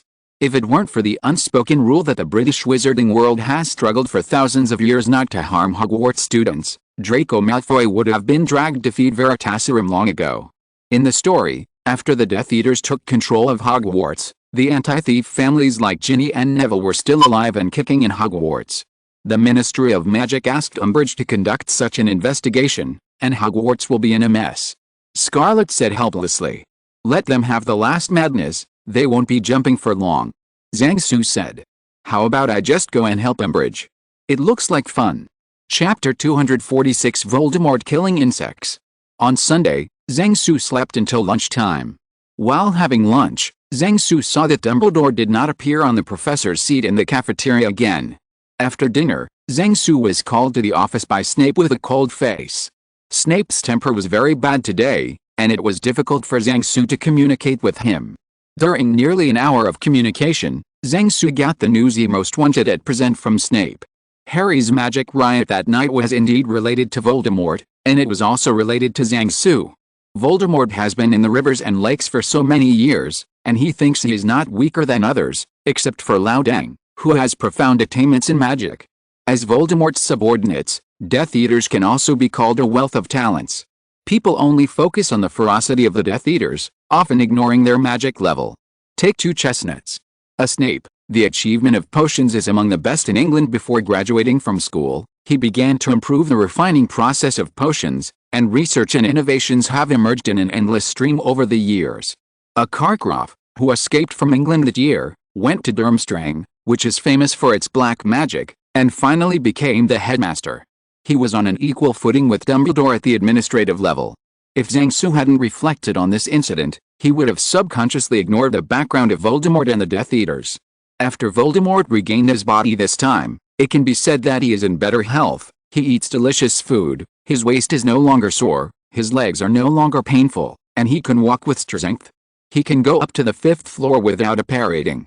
At first, Voldemort thought that Harry Potter's blood had the effect of nourishing the inside and outside, nourishing the blood and nourishing the skin, making the skin delicate, rosy and shiny. As a result, a few days before and after the first full moon night after his body recovered, Voldemort suddenly felt weak, aching all over his body, and his magic power ran away. And as the moon in the sky gets rounder, the symptoms get worse. On the 15th day of the lunar calendar, he quietly locked himself in the room, rolling around in pain. A few days later, after the symptoms disappeared, Voldemort was horrified to find that his strength had dropped by 5%. At this time, he realized that there was something wrong with his body. But Voldemort couldn't wipe his neck to delete the number of this body and retrain it, so he could only find a way to patch it. In order to apply a patch, you must first find the source of the problem. So Voldemort began to investigate the design, construction, and raw materials of the magic that he used to restore his body. Soon the results of the investigation came out. There are no flaws in the magic design, no theoretical errors. The spellcasting operation conforms to the design standard, and the heat and techniques have reached an excellent level. The potion materials prepared in the early stage are of good quality, and there are no moldy, insect-eaten, or shoddy products. Later, the father's bone was confirmed to be the bone of his own father, which ruled out the interference of the old Wang next door. The servant's meat is fresh and has no deterioration, no water injection, no antibiotics, and heavy metals exceeding the standard. The meat owner is also loyal. After investigation, the only suspicious target left is the blood of the enemy. Since Harry Potter could no longer be caught for an inspection and quarantine inspection, he could only start with Voldemort's blood. Finally, under the microscope that Snape brought from Hogwarts, the parasite in Voldemort's blood was discovered. After discovering the problem, Voldemort fell into deep thought. Did he inadvertently infect Harry Potter with the parasite in his blood, or did he infect it on purpose? If it's the former, it's okay, but if it's the latter, the problem will be serious. Voldemort has never forgotten the fortune-teller named J.K. Rowling that Zhang Su said that day. Since the fortune-teller could predict the magic used to restore his body in advance, it means that Dumbledore may plant worms on Harry Potter's body in advance, and it means that every step he takes in the future will be in danger. In the other party's grasp. It was the first time that Voldemort, who had been deceived by the fortune-teller's prophecy, was afraid for the first time, and it felt uncomfortable to feel that all actions were under the control of others. So while he was looking for a cure for the blood parasite, at the same time he sent all the Death Eaters to look for this fortune-teller named J.K. Rowling. And NBSP, after more than half a month of investigation by the Death Eaters across the UK, no fortune-teller named J.K. Rowling was found. Only a female muggle with the same name and surname was found in Edinburgh, Scotland. After a week of stalking, Lucius Malfoy confirmed that the recently divorced single mother was a genuine muggle. At this moment, the Ministry of Magic came with a wave of divine assists. In the past 2 months, the wizarding media has been full of articles slandering Harry Potter. In terms of intelligence analysis, sometimes the news in the public media that is worthless in the eyes of laymen is priceless intelligence in the eyes of insiders. Most of the reports have mentioned that Harry Potter has often used the scar on his forehead as an excuse to attract the attention of everyone around him in recent years. After Voldemort read these reports, he thought it was not clear whether Harry Potter's scar was painful, but there was nothing wrong with it. It was certain that he often felt pain. It was probably the same as when he was dying of pain all over his body a while ago. Reason. By the way, when Zhang Su heard Snape mention that Voldemort would listen to the Death Eaters around the table analyzing every report in the Daily Prophet every morning after breakfast, his three views had already given up treatment up. This is the new atmosphere that Lucius Malfoy brought to the Death Eaters. He learned how to get important information from newspapers by reading newspapers after returning from the sugarcane field. Everyday serious study is a bonus item for the selection of labor pace setters. When Lao Ma analyzed useful information from the reports of the Daily Prophet several times, Voldemort made him responsible for promoting daily newspaper reading and intelligence collection among Death Eaters. After Snape reported to Voldemort the daily life of Harry Potter in the past few years, and the pony reported the daily activities of Hogwarts students in these years, Voldemort synthesized the reports in the media and searched for the fortune teller. Based on these two factors, it is believed that the parasites in Harry Potter's blood were infected by him from eating indiscriminately in the past few years, and, percent of Zhang Su's words were misleading him.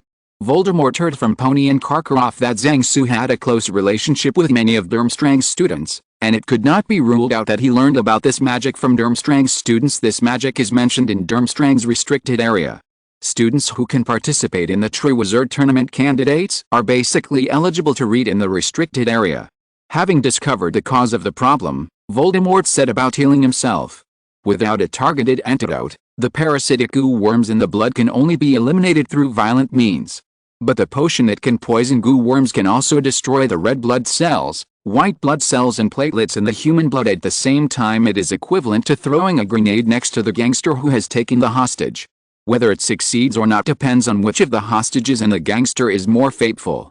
If Zhang Su and Voldemort were in the same group, they would take him to the hospital for several blood filtrations to filter out the parasitic goo worms in the blood. In the end, Voldemort chose a very manly method. When the goo worms began to absorb the magic power from him, he took the potion to cause the magic power in his body to riot, and then he was killed after absorbing the magic power of the riot by the goo worms. It's like a person shedding a living snake, and the snake bites the person to death inside the person's body. Note: ordinary people would not let their magic power easily riot, especially a wizard with powerful magic power like Voldemort. A magic riot is what the East calls a madness. If the magic of the riot cannot be quelled in time, the whole person will suffer serious physical injuries, and the worst result is to become a human firework. But this is also a good way to kill the parasitic goo worms in the body at once. Voldemort set the time to do it the night before the Mid-Autumn Festival. That day, the goo worms had a good appetite, and he still had the energy to calm down the magic power of rampage. After Voldemort drank the potion made by Snape that day, the potion affected the soul, and the soul issued chaotic instructions to make the magic in his body disordered. Harry Potter, who had a tacit understanding with Voldemort, was also influenced by Voldemort's soul, and the soul in his body also directed the magic in his body to riot. It's just that Voldemort had been prepared for a long time, and his strength was much stronger than Harry Potter's, so after more than 10 hours of painful magic riots, after killing all the parasitic goo insects in his body, he calmed down his magic power. And Harry Potter almost died when he was caught off guard. Last night, Snape returned to Hogwarts after Voldemort recovered. After visiting Harry Potter, he reported the situation on Voldemort's side to Dumbledore, who returned to Hogwarts at night. Then Dumbledore asked Snape to tell Zhang Su about it. Chapter 247 Prophecy from the Centaur. Coming out of Snape's office, Zhang Su reckoned that it was almost 10 o'clock in the evening in China, and Fu Rong should be back in the dormitory, so he wandered to the Screaming Shack to call Fu Rong. It took a long time for the phone to be answered before someone answered. "Furin was kidnapped by me," a deep male voice said after the call was connected. "Is it okay for me to redeem her with a bottle of Gillen Sanhua wine that has been cellared in Xiangbi Mountain for 30 years? Zhang Su asked the kidnapper opposite. 10 bottles. The kidnapper offered his own price. 2 bottles. Zhang Su bargained with the kidnapper. After some intense bargaining, Zhang Su finally bought Furin from Dongnias with 4 bottles of Gillen Sanhua wine that had been cellared for 30 years, plus a table of Liputero buckwheat, vinegar blood duck, beer fish, bitter melon, etc. redeemed in the clause. After chatting for a few words, Zhang Su learned that after Fu Rong went to play with Dong Nia for 2 days on the weekend, Dong Nia also took 2 days off to accompany Fu Rong. Furin went to school by herself in a place thousands of miles away from her home, where customs and habits are very different from where she used to live. Unlike Donghia, her parents work in the university she is studying. It is inevitable that before making new friends will be alone. Zhang was also like this when he first arrived at Hogwarts. Even though he was in his 40s, he was under tremendous psychological pressure in such an environment of internal and external troubles. He felt that he might break down like this one day, so he simply pulled Qi Luo into the principal's office and tore off his scarf from Yiwu Trade City in front of Lao Deng. Fortunately, there were endless things to do at Hogwarts at the time, which distracted him, and there is Zhang Chu by his side who can talk to him about his inner thoughts. At the beginning, he basically acted with his aunt, so some people would think that the two of them were having an affair. Comparing his heart to his heart, Zhang Su expressed his gratitude to Donghia for this move, so he promised to treat her to a drink after returning home. As for Donghia changing her voice to scare him, Zhang Su said that you can change your voice but not your accent. Not to mention the fact that the country is now raising troops, and the local government is paying close attention to law and order. Furin's own combat power alone is not low, and with the terrifying connections behind Zhang Su, Furin can definitely play a cameo role as the president in the Domineering President's article, so Zhang Su is very assured of Furin's safety in China. Sometimes Zhang Su complains about himself. I can obviously be the protagonist of an urban novel, but why did I go to the Harry Potter fanfiction to develop it? After Donghia chatted with Zhang Su for a while, she returned the phone to Fu Rong. As a result, Furin broke the news that Donghia didn't come here to accompany her, but because she had a boyfriend not long ago, and her boyfriend happened to be working in Furin's school recently, so she followed. Before Zhang Su had time to gossip about who the other party was, the phone hung up amidst the panting sounds of the girls. Zhang Su estimated that the two of them would fight for a long time, so he put down his phone and returned to Hogwarts. Back at Hogwarts, Zhang Su didn't go to join in the excitement of celebrating Harry Potter's first victory in the solo maze. Instead, he went to the Forbidden Forest to buy something in the Centaur tribe. Zhang Su came to Madash's house with 2 half-meter tall walking mushrooms that came out for a stroll during the day and slept at night after being knocked out by chance on the road as a meeting gift.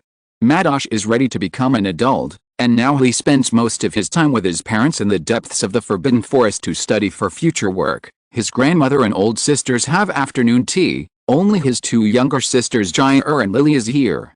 Giving gifts to the horse people has always been a headache for Zhang Su. It is naturally inappropriate to give industrialized products to them who advocate nature and their daily necessities are made of strong. This chapter is not over. Click on the next page to continue reading. Made from the original, it is very strong and durable. The set of wooden furniture in Miktash's house is about the same age as Dumbledore. The weapons of the horse people are all given by the elders of the tribe, and they will not be accepted by others. So every time Zhang Su came to be a guest, he simply picked some mushrooms, fruits and other food on the road as gifts. Because of the shape, all the furniture of the horse people is very different from that of human beings except for the dining table and cabinets. Moreover, the horsemen didn't use stools. The low stools that Zhang Su sat on when he ate with them were public goods in the village, and they would only be taken out when guests who were recognized by the horsemen as walking on 2 legs came to visit.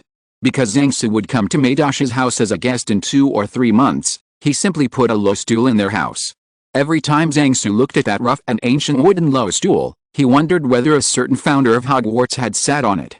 Facts have proved that such things as cute can exist across worlds and species. After Zhang Su showed off his animagus form in front of Jia and Lily, he became a giant panda and played with the 2 centaur lawless every time he came to the centaur tribe class. When the 2 centaur lawless were satisfied with rubbing Zhang Su's silky fur, Firenze brought a message from the elder to see Zhang Su. Firenze said that the elder had a prophecy to tell him, and asked him to go to the temple. Firenze is the centaur that Zhang Su is most familiar with in the centaur tribe, except for the Madash family. They knew each other when Zhang Su met Quirrell, who was possessed by Voldemort in the Forbidden Forest in the 1st grade. At first, Zhang Su worried that his disassembly of the unicorn's parts would make Firenze and the others feel disgusted, but Firenze said that Zhang Su's removal of the unicorn's internal organs was the same as the food on the Forbidden Forest in the eyes of the centaur. Carrion animals are just as much a part of the natural cycle as they eat the carcasses of other animals. The houses of the horse people are all built with stone strips or logs. They are all simple and thick-lined houses, and then decorated with various flowers and plants. The temple located in the center of the centaur tribe is said to have been built with the help of the 4 founders of Hogwarts, and they gain the friendship of the centaurs. The height of this temple is 2 or 3 times that of ordinary centaur houses, and it can be said to be magnificent. The Temple of the Centaur is the place where the elders of the centaur lived and worked, and its status is equivalent to that of number 10 Downing Street and the White House. In a room of the temple, the centaur elder knelt and sat in front of a table. Zhang Su walked in and greeted him. "Nice to meet you, elder. Under the guidance of fate, this is our last meeting, friend of the centaur." The centaur elder said, "Please sit down." Zhang Su sat on the low stool that had been prepared in front of the table, waiting for the elder centaur's next prophecy. When fortune tellers are about to make predictions, Zhang Su always listens more and speaks less. This is the experience he gained from getting along with Mr. Zhao. "My life is coming to an end, and the stars gave me my final revelation. The stars tell us that the peace among wizards is coming to an end. 15 years ago, a planet that had never been recorded suddenly appeared in the starry sky.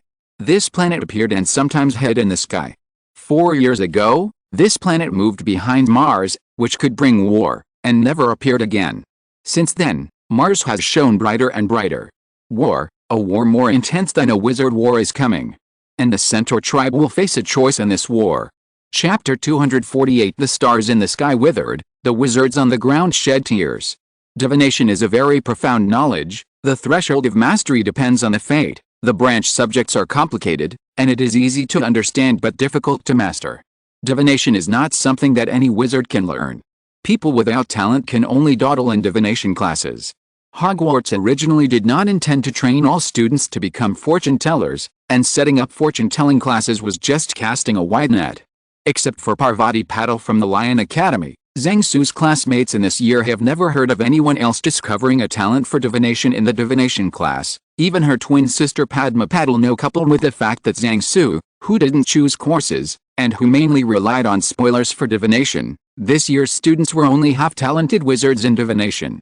Divination has many sub-disciplines in terms of direction. Different fortune tellers are good at divination in different directions, from the general trend of the world, natural disasters, basic necessities of life, and marriage in terms of means. Hogwarts alone has taught dream interpretation, smoke, astrology and so on. Combining direction and means, the figures obtained are terrifying. Every fortune teller has a specialization direction, and the study of a fortune teller is actually to find out what his specialization direction is. Back then Zhang Su often asked a house elf in the kitchen to help him keep the ox blades. After a lot of tossing and finding that he didn't have the talent in this area, the remaining ox blades ended up in the soup pot. The most important thing about divination is to delete the deception and delete the interpretation. When the fortune teller sees the omen from the future, how to interpret it becomes a very challenging place. Those who do divination generally don't talk too much, and always leave some room for themselves. How to prevent customers from giving bad reviews afterwards is a test of the fortune teller's literary skills. For example, Zhang Nongxi often complained about Zhao Nongxi saying that 5 stars come out of the east to benefit China. At that time, alchemists generally believed that the 5 planets of water, fire, wood, metal, and earth gathered in the eastern sky as a result. On the day of the founding ceremony, a group of people dropped their jaws in shock. After returning from the centaur tribe, Zhang Su kept thinking about the prophecy given to him by the centaur elders, so much so that Umbridge appeared on the professor's table at dinner, and Luna kept rubbing his fingers at the side. He didn't even pay attention to his hands, he just stuffed food into his mouth mechanically. If the centaur elder hadn't read the complete works of Harry Potter, then Zhang Su was shocked by his prediction. It is not surprising that the centaur elder predicted the upcoming wizard war. If he did not have some real talents, he would not be able to be an elder in the centaur tribe, which is famous for astrology and divination. What puzzled Zhang Su was the planet that the elder Marant said appeared 15 years ago and was hidden behind Mars 4 years ago. From Zhang Su's point of view, the appearance and movement of this planet seemed familiar no matter how he looked at it, and it seemed that he could match him. The appearance of the planet 15 years ago happened to be the time when I came to this world. The planet moved behind Mars 4 years ago, which coincided with the time when I came to Hogwarts. Since then, the Mars representing war has become brighter and brighter, and since then he has been preparing for the final battle with Voldemort. Zhang Su is not surprised that astrology can predict the future. The problem is what is going on with this new planet. He doesn't think he can affect the movement of celestial bodies in the universe. After dinner, Zhang Su came to the office of astronomy professor Aurora Sinista. He wanted to find an expert to learn about the planet. As a result, Professor Sinista was not on the office, so Zhang Su climbed up to the top of the astronomy tower. On the top of the astronomical tower, Professor Sinista observed the sky with the astronomical telescope, and then made records on the parchment.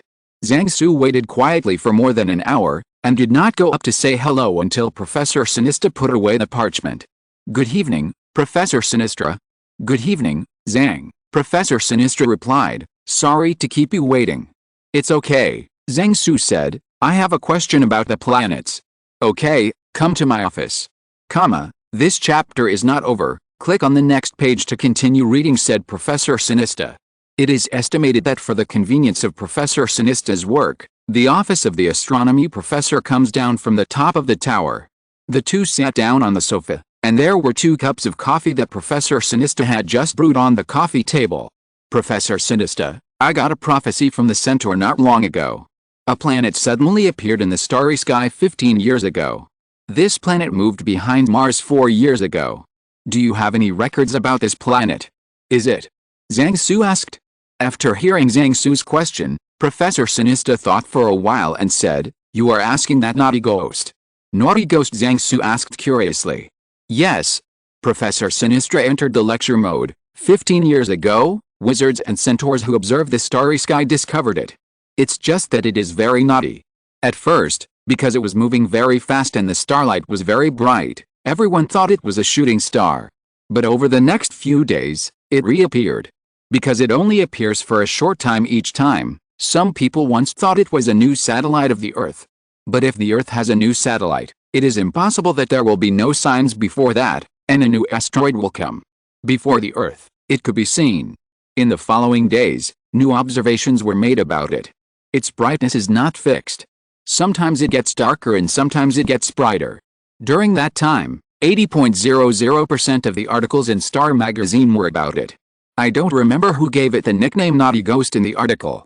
Since then, everyone has called it Naughty Ghost. At that time, I received many letters from other stargazing friends every day. Reading letters, replying letters, discussing and arguing and letters took up most of my time. Is there any conclusion about Naughty Ghost later? Zhang Su asked. No. Professor Sinistra said. Later we found out that its orbit would change slightly, which led us to discuss it for a long time. And because it is so fast, it only appears in the telescope for about a second.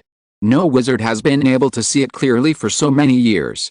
Later, everyone's enthusiasm for studying it gradually decreased, and only a few friends and I were left on the wizard's side to pay attention to it from time to time.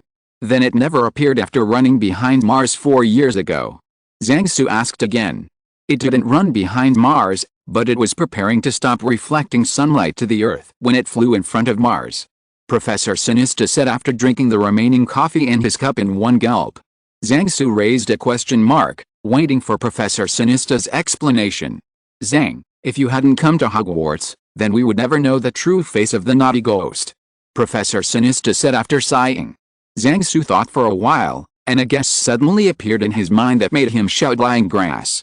Professor Sinista continued, not long before it finally appeared, I speculated that it would fly near Mars, so I stared at Mars in front of the telescope all night, hoping to wait for its figure.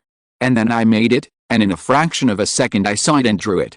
Professor Sinista used the flying charm to bring a parchment album from the bookshelf in the office, which contained pictures of various planets and nebulae drawn by herself. Professor Sinista opened one of the pages at the back, and then pushed it in front of Zhang Su. Zhang Su saw the outline drawn with a few strokes on the parchment, and blurted out a sentence of prohibited matters. Fortunately, Professor Sinista doesn't understand Chinese, otherwise Zhang Su would have been deducted points for swearing. From the outline on the parchment, it can be seen that this new planet that has puzzled wizards for many years is the Mir space station that was launched by the Red Hairy Bear. Chapter 249 Voices from the Media. After bidding farewell to Professor Sinista, Zhang Su, who had a stomach stuck in his throat and didn't know how to vomit, returned to the common room of Eagle Academy. In the end, Zhang Su gave up thinking, randomly took out a book from the bookshelf in the common room, and sat down in a random place in the common room. As soon as he turned a few pages, Zhang Su felt someone beside him pinching his shoulder with a frequency of 1 Hz. Zhang Su turned his head and asked, "What's the matter, Luna? Do you have any troubles today?" Luna asked back. "A little academic problem has been solved now," Zhang Su said. "Father received a letter today. The Quibbler will be published in advance tomorrow, exposing the conspiracy of the Ministry of Magic." Luna said. "Thank you, Father, for me," Zhang Su said. "You're welcome. It's everyone's responsibility to expose the conspiracy of the Ministry of Magic," Luna said. After speaking, Luna turned and left. In Zhang Su's view, Luna is relatively ethereal and elegant, and sometimes has bigger brains than him, but her brain is surprisingly good, and she was also ranked among the top students in their class. In Zhang Su's words, the computer's hardware has high performance, but the installed software is not very reliable. Zhang Su read a few more pages of the book, and found that his brain had experienced too many storms today, and he was a little confused now, and there was a good show to watch tomorrow, so he put the book back on the shelf and decided to rest early. For hundreds of years, it has been rumored among Ravenclaw students that there is a hidden secret bookshelf in the common room. Only students can discover that bookshelf. Zhang Su believed the rumor when he first heard it. Slytherin had kept good things, and there was no reason for the other three not to keep some good things. Later, Zhang Su asked Professor Flitwick about this matter, and later Professor Flitwick confirmed the rumor. He had borrowed several books from this bookshelf when he was a student. It's just that Professor Flitwick didn't say how to get Ravenclaw's approval. This is because everyone's adventure is different. The only thing Zhang Su can be sure of is that jumping out from the window of the common room is definitely useless. Under the influence of the smoke from igniting Ningxian Kyo, Zhang Su had a good night's sleep. The next morning, he changed into his sportswear refreshed and went to morning exercises, and then returned to the cafeteria to hurry up and start eating breakfast. After filling the stomach, the owl rain came as expected.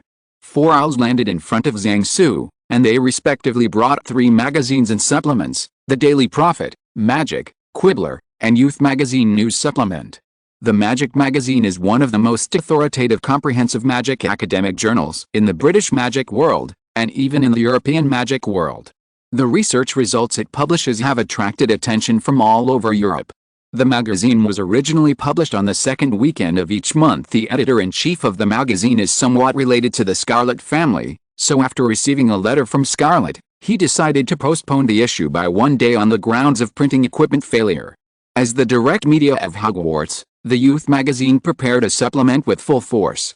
This magazine, which mainly reads Hogwarts students and wizards under the age of 30, has become more and more influential thanks to Pinello's efforts, and has already had a high voice among young readers.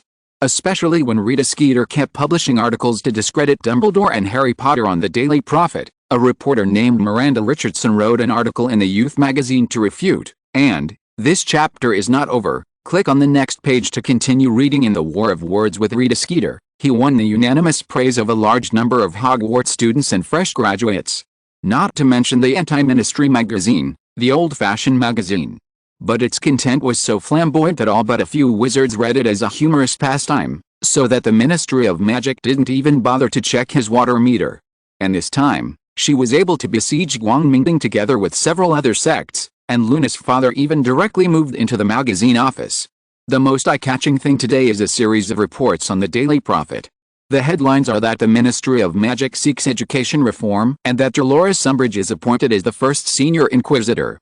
The report was written by an official reporter of the Ministry of Magic, and the content was quite satisfactory. It reported the passing of the number 20 No. Education Order of the Ministry of Magic and came into effect, and at the same time created the new position of Hogwarts Senior Inquisitor. 2 people were interviewed in the report at the same time.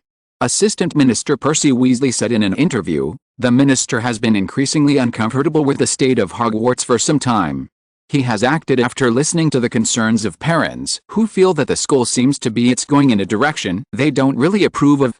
According to the news from the staff of the Magic magazine, the photo of the bleeding arm that appeared in the Daily Prophet last week and caused public panic happened in Hogwarts. The minister was shocked by such a tragic incident at Hogwarts. He authorized Professor Umbridge to investigate the matter. Lucius Malfoy, a representative of the students' parents, said in an interview, "Now I know that Dumbledore will be judged fairly and objectively. I finally feel more at ease. Many of us who care about the vital interests of our children have been working for Dumbledore in recent years. Leto was concerned by his erratic decision-making, and it is comforting to know that the Ministry of Magic is keeping a close eye on the situation. It has been reported that Hogwarts students have been seriously injured recently. As the parents of the students, my wife and I are very worried about the safety of our son who is studying at the school. I hope that the senior investigator appointed by the Ministry of Magic can find out the murderer as soon as possible and give the criminal a severe punishment. Umbridge, who was sitting on the professor's chair, was pale and trembling. A few days ago, she was secretly tricked by a magical power from the east, and she was lying in the hospital for 2 days. During this period, her communication with Fudge was carried out through Fudge's assistant Minister Percy Weasley. Since the initial photos in the Daily Prophet did not disclose the identity and location of the victim, she thought that as a senior investigator, she could suppress the matter. So she didn't reveal to Fudge that she did it, but assured Fudge through Percy that she could settle the matter after serving as a senior investigator. Fudge originally got these photos of arm injuries from Hogwarts, which also made him see the opportunity to attack Dumbledore. After getting Umbridge's reply, he pushed number 23. The education decree was passed. If Percy, who already knew the truth, told Fudge that those bleeding students' arms were Umbridge's masterpiece, then Fudge would not let Percy and old Malone make a fuss about it. It's a pity that Percy didn't say it, or, because it was Percy, he didn't say it. So Umbridge, who was sitting on the professor's chair, couldn't hold back after seeing the second news on the front page of the Daily Prophet. The report was titled "Shocked Hogwarts Flowers Ravaged by Her," and the author's name was Rita Skeeter. Chapter 250. Power from the Media. Zhang Su, who was sitting at the dining table, was carefully reading the shocking article in the Daily Prophet that the flowers at Hogwarts were brutally ravaged, and the murderer turned out to be her. The article pointed the source of the news directly to Professor Babbling's paper in the Magic magazine, and the photo of the bleeding wound published in the past few days was accompanied by the victim's headshot photo and name. Zhang Su has roughly read Professor Babbling's paper on magic, and it can be said that this paper is the core of the anti-Ukrainian movement. The thesis not only mentions the identity of the victim, but also deduces the magic used by the murderer from the injury of the victim. Zhang Su still can't understand the magic principle. To him, it's like a forensic doctor deduces the tool of crime from the wound. Just look at the conclusion. At the end of Professor Babbling's thesis, it was judged that this black magic was improved from an ancient and vicious black magic. The person who improved this black magic must be a wizard who has deep research on black magic. When the paper was at the end, Zhang Su had to admire Professor Babbling's killing without blood. The article mentioned at the end of the paper that the one who improves this black magic must be a wizard who has a deep understanding of black magic is Hogwarts, misleading ordinary wizard readers who don't usually read magic. In the eyes of ordinary wizards, a wizard who has studied black magic deeply must be a dark wizard, but they didn't know that research scholars like Professor Babbling were also a group of people who had deep research on black magic, and Umbridge used to be the latter, but she later embarked on the path of pursuing power, and none of the handful who could climb to the top in the Ministry of Magic were low-level magicians. So when the readers of the Daily Prophet followed Rita Skeeter's report to find the papers on magic, under the influence of preconceived notions, they would definitely regard the caster as a vicious dark wizard. Rita Skeeter also tried her best in this news, such as changing concepts, taking out of context, adding oil and vinegar, seeking to refute rumors, and so on. For example, Professor Babbling said in the paper that the victim's wound was as deep as the muscle, and Rita Skeeter said in the report that it may leave permanent damage on the bone. The paper only mentioned the injuries on the victim's hands, and the report stated that only photos that would not cause indecent impact were provided. The report also said it could not prove that the number of victims was only those mentioned in the paper. If it weren't for Harry and the others sitting in the cafeteria, and they seemed to be able to eat and drink, Zhang Su would have wanted to prepare joss sticks for them after reading the newspaper. At the end of the report, Rita Skeeter just mentioned anticlimactically that the murderer was a certain female professor in Hogwarts, hoping that the Ministry of Magic could claim justice as soon as possible. The tone was like that of a wronged little daughter-in-law, making it look like she was forced not to name the murderer. On the second page of the Daily Prophet, Rita Skeeter interviewed several family members of the victims. It can be seen that the family members of the victims are not emotionally stable. Crying without tears, the elderly grandma begged the Ministry of Magic to give her grandson justice. This is a report from an interview with Grandma Neville. Zhang Su could imagine that, with the old lady Longbottom's temper, she knew that it was impossible for Neville to shed tears after being injured, and she would only scold the Ministry of Magic for a few hours in anger. It is estimated that this is the case, Rita Skeeter can only say that she is crying without tears. Why did the savior who escaped from the hands of the mysterious man fall under the hands of the professor? This is a report from an interview with Sirius Black. Black showed his anger in the interview, and said that the cell he once spent in Azkaban was waiting for the murderer to live in. This is the beacon before the war begins, and this time the interview is with Malfoy's mother. Mrs. Malfoy directly said that if the Ministry of Magic does not give a satisfactory result, just wait for the Malfoy family to declare war on the Umbridge family. 3 ancient wizarding families put pressure on the Ministry of Magic at the same time. It is estimated that Fudge is about to cry at this moment. After reading the relevant reports on the Daily Prophet, they basically asked the Ministry of Magic to give an explanation. In the youth magazine, it reported the cause and effect of why the students were hurt. The students who were present at the time contributed articles, telling how Harry and the others were punished by Umbridge for telling the truth, and Hannah was punished for defending her boyfriend. Ron Weasley, who is in the limelight for winning the Triwizard Tournament, also wrote an article describing how Harry and Neville's wounds were intractable, and they tried nothing in the common room. The blood on the body stopped, and even made the blood flow more and more. It's just that Zhang Su saw a strong Hermione style in this article. Even what Zhang Su said in class that day was used by Anthony to cheat the manuscript fee. Fortunately, he did not write down Zhang Su's gesture of threatening Umbridge in the end. In the Quibbler, Umbridge is pointed at, with information from the front line. Luna providing how Umbridge scolds students in the classroom and tortures them with black magic despite their pain. In addition, this issue of the magazine also revealed black material about Umbridge in the past. According to the consistent style of the magazine, Umbridge is described as the third generation of Dark Lord after Voldemort. If it is normal, the readers of the Dissidents will just laugh it off after reading it, and they have read the more exaggerated articles in the magazine.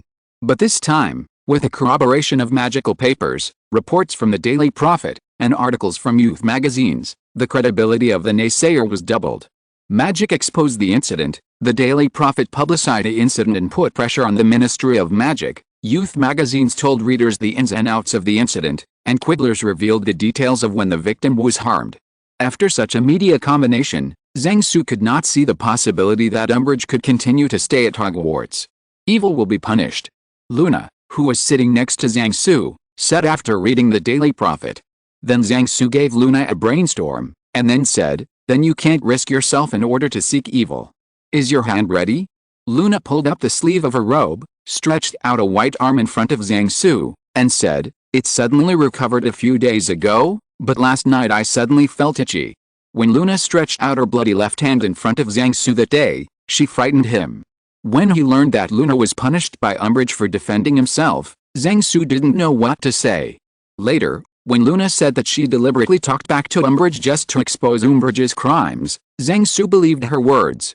Zhang Su was worried at first that the wound treatment was not completed, so he never released the damaged transfer goo puppet last night. He was afraid that Umbridge would wipe his neck if he couldn't bear the blow today, and would implicate Harry and the others, so he lifted the magic on the goo doll this morning. He was a little worried about their situation just now. It seems that Umbridge's treatment in the hospital was very successful. Just after chatting with Luna, the cafeteria suddenly fell silent. Zhang Su saw Dumbledore standing up on the professor's chair, as if he was about to announce something.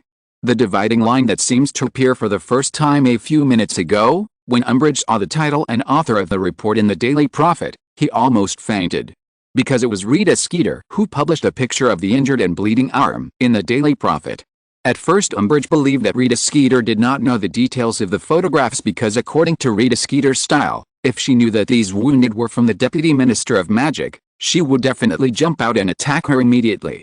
As a result, Rita Skeeter was only sensational for several days, and there was no report on the victim's personal information. So Umbridge thinks that Rita Skeeter doesn't know who the people in these photos are. When she becomes a senior investigator, as long as she controls the flow of information from Hogwarts, she can get this matter out of the source. Strangled to death, and finally just wrote a random investigation report and fooled it. It turned out that Rita Skeeter unexpectedly revealed the matter at the same time that the Ministry of Magic appointed Umbridge as Hogwarts High Inquisitor.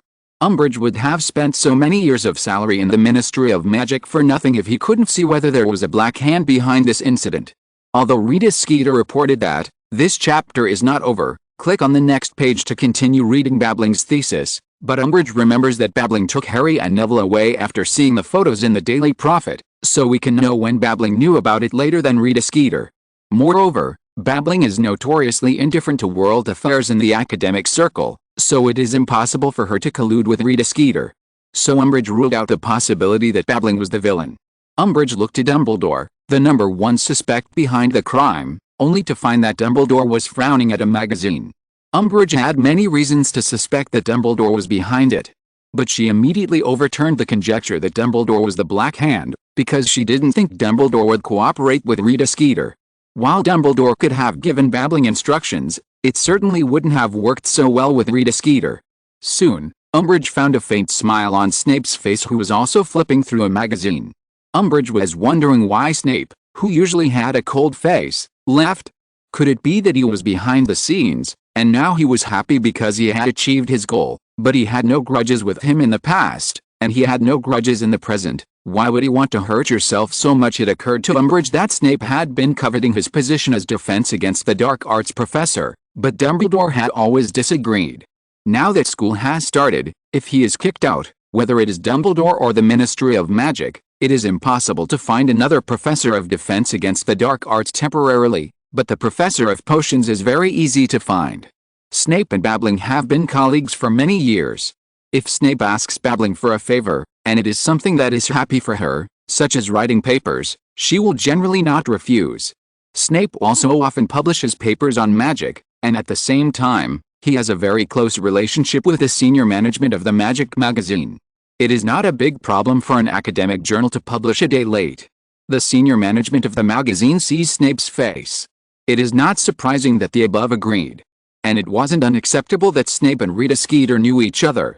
It now appears that Snape colluded with Babbling and Rita Skeeter in order to get rid of himself and occupy this position. Umbridge discovers the truth.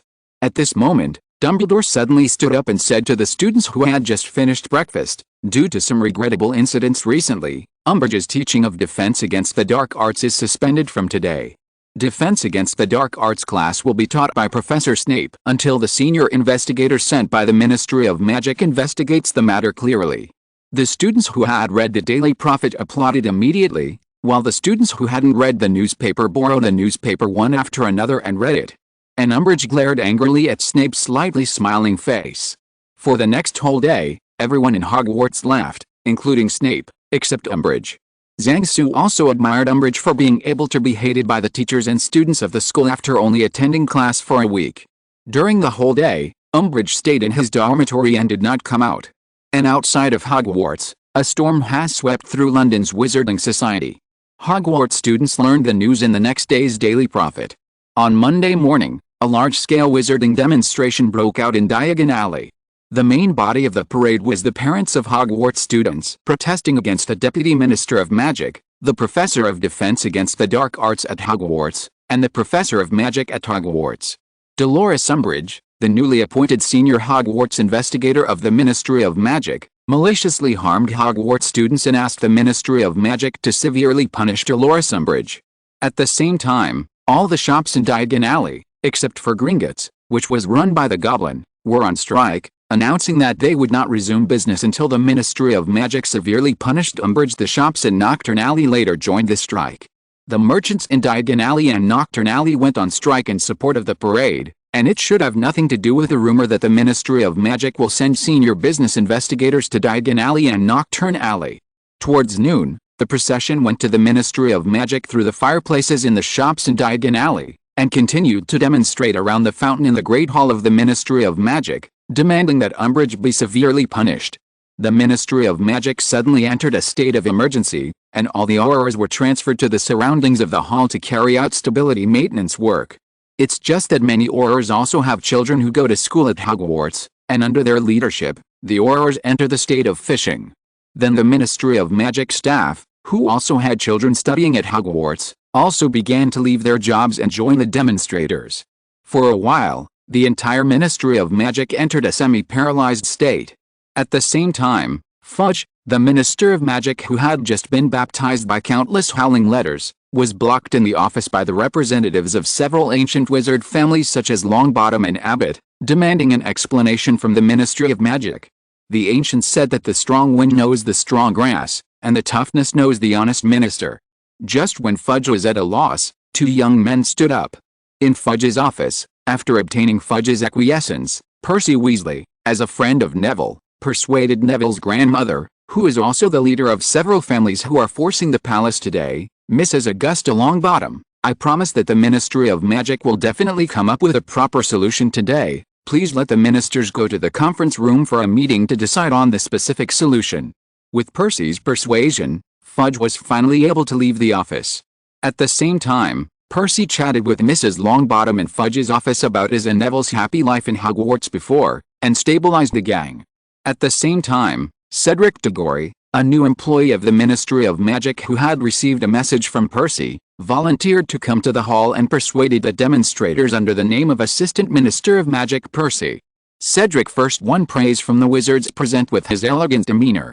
The main force participating in the demonstration today were the mothers of Hogwarts students. Cedric's mistress' appearance as a killer ensured that he would not be murdered.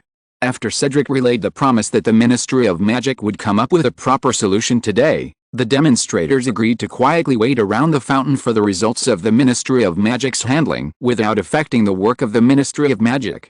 Ask Cedric if he is free someday for tea. The most serious incident of the day occurred on the outskirts of London. In the afternoon, Lucius Malfoy and Sirius Black met on a lawn on the outskirts of London, and they had an argument that turned into a magical duel. After the Aurors arrived, they found that the magic cast by the two had accidentally burned down a nearby house during the fierce battle.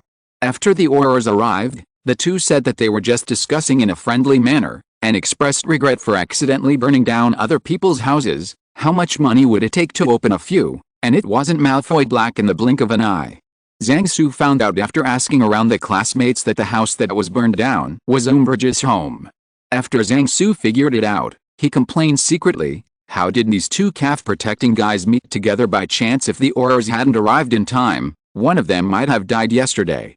However, this is unimportant news to the students, who want to see what happens to Umbridge. Umbridge hadn't been at the professor's table in the dining hall this morning, and there were rumors that the students on the night tour last night had seen some Aurors come to Hogwarts in the middle of the night and take her away. The students immediately found what they wanted to read on the headlines on the front page of the Daily Prophet today. Umbridge was deprived of all public office and sentenced to 2 years in Azkaban for intentionally hurting students. At the same time, 100 galleons will be compensated to each victimized student. And on the dining table in the Lion Court, a row of redheads looked at the newspaper in disbelief for a while, and at the guy who was wandering around in the cafeteria to give money to the victimized students. Because the Daily Prophet reported at the same time on the front page headlines that the Ministry of Magic passed Education Order No Professor of Defense and Hogwarts Senior Inquisitor. End of this chapter. Thank you very much for reaching the end. Don't forget to like. Looking for more exclusive content and immediate access? Subscribe to our Patreon. Remember, every like, subscription, or donation encourages us to continue. Thanks to everyone. See you in the next video.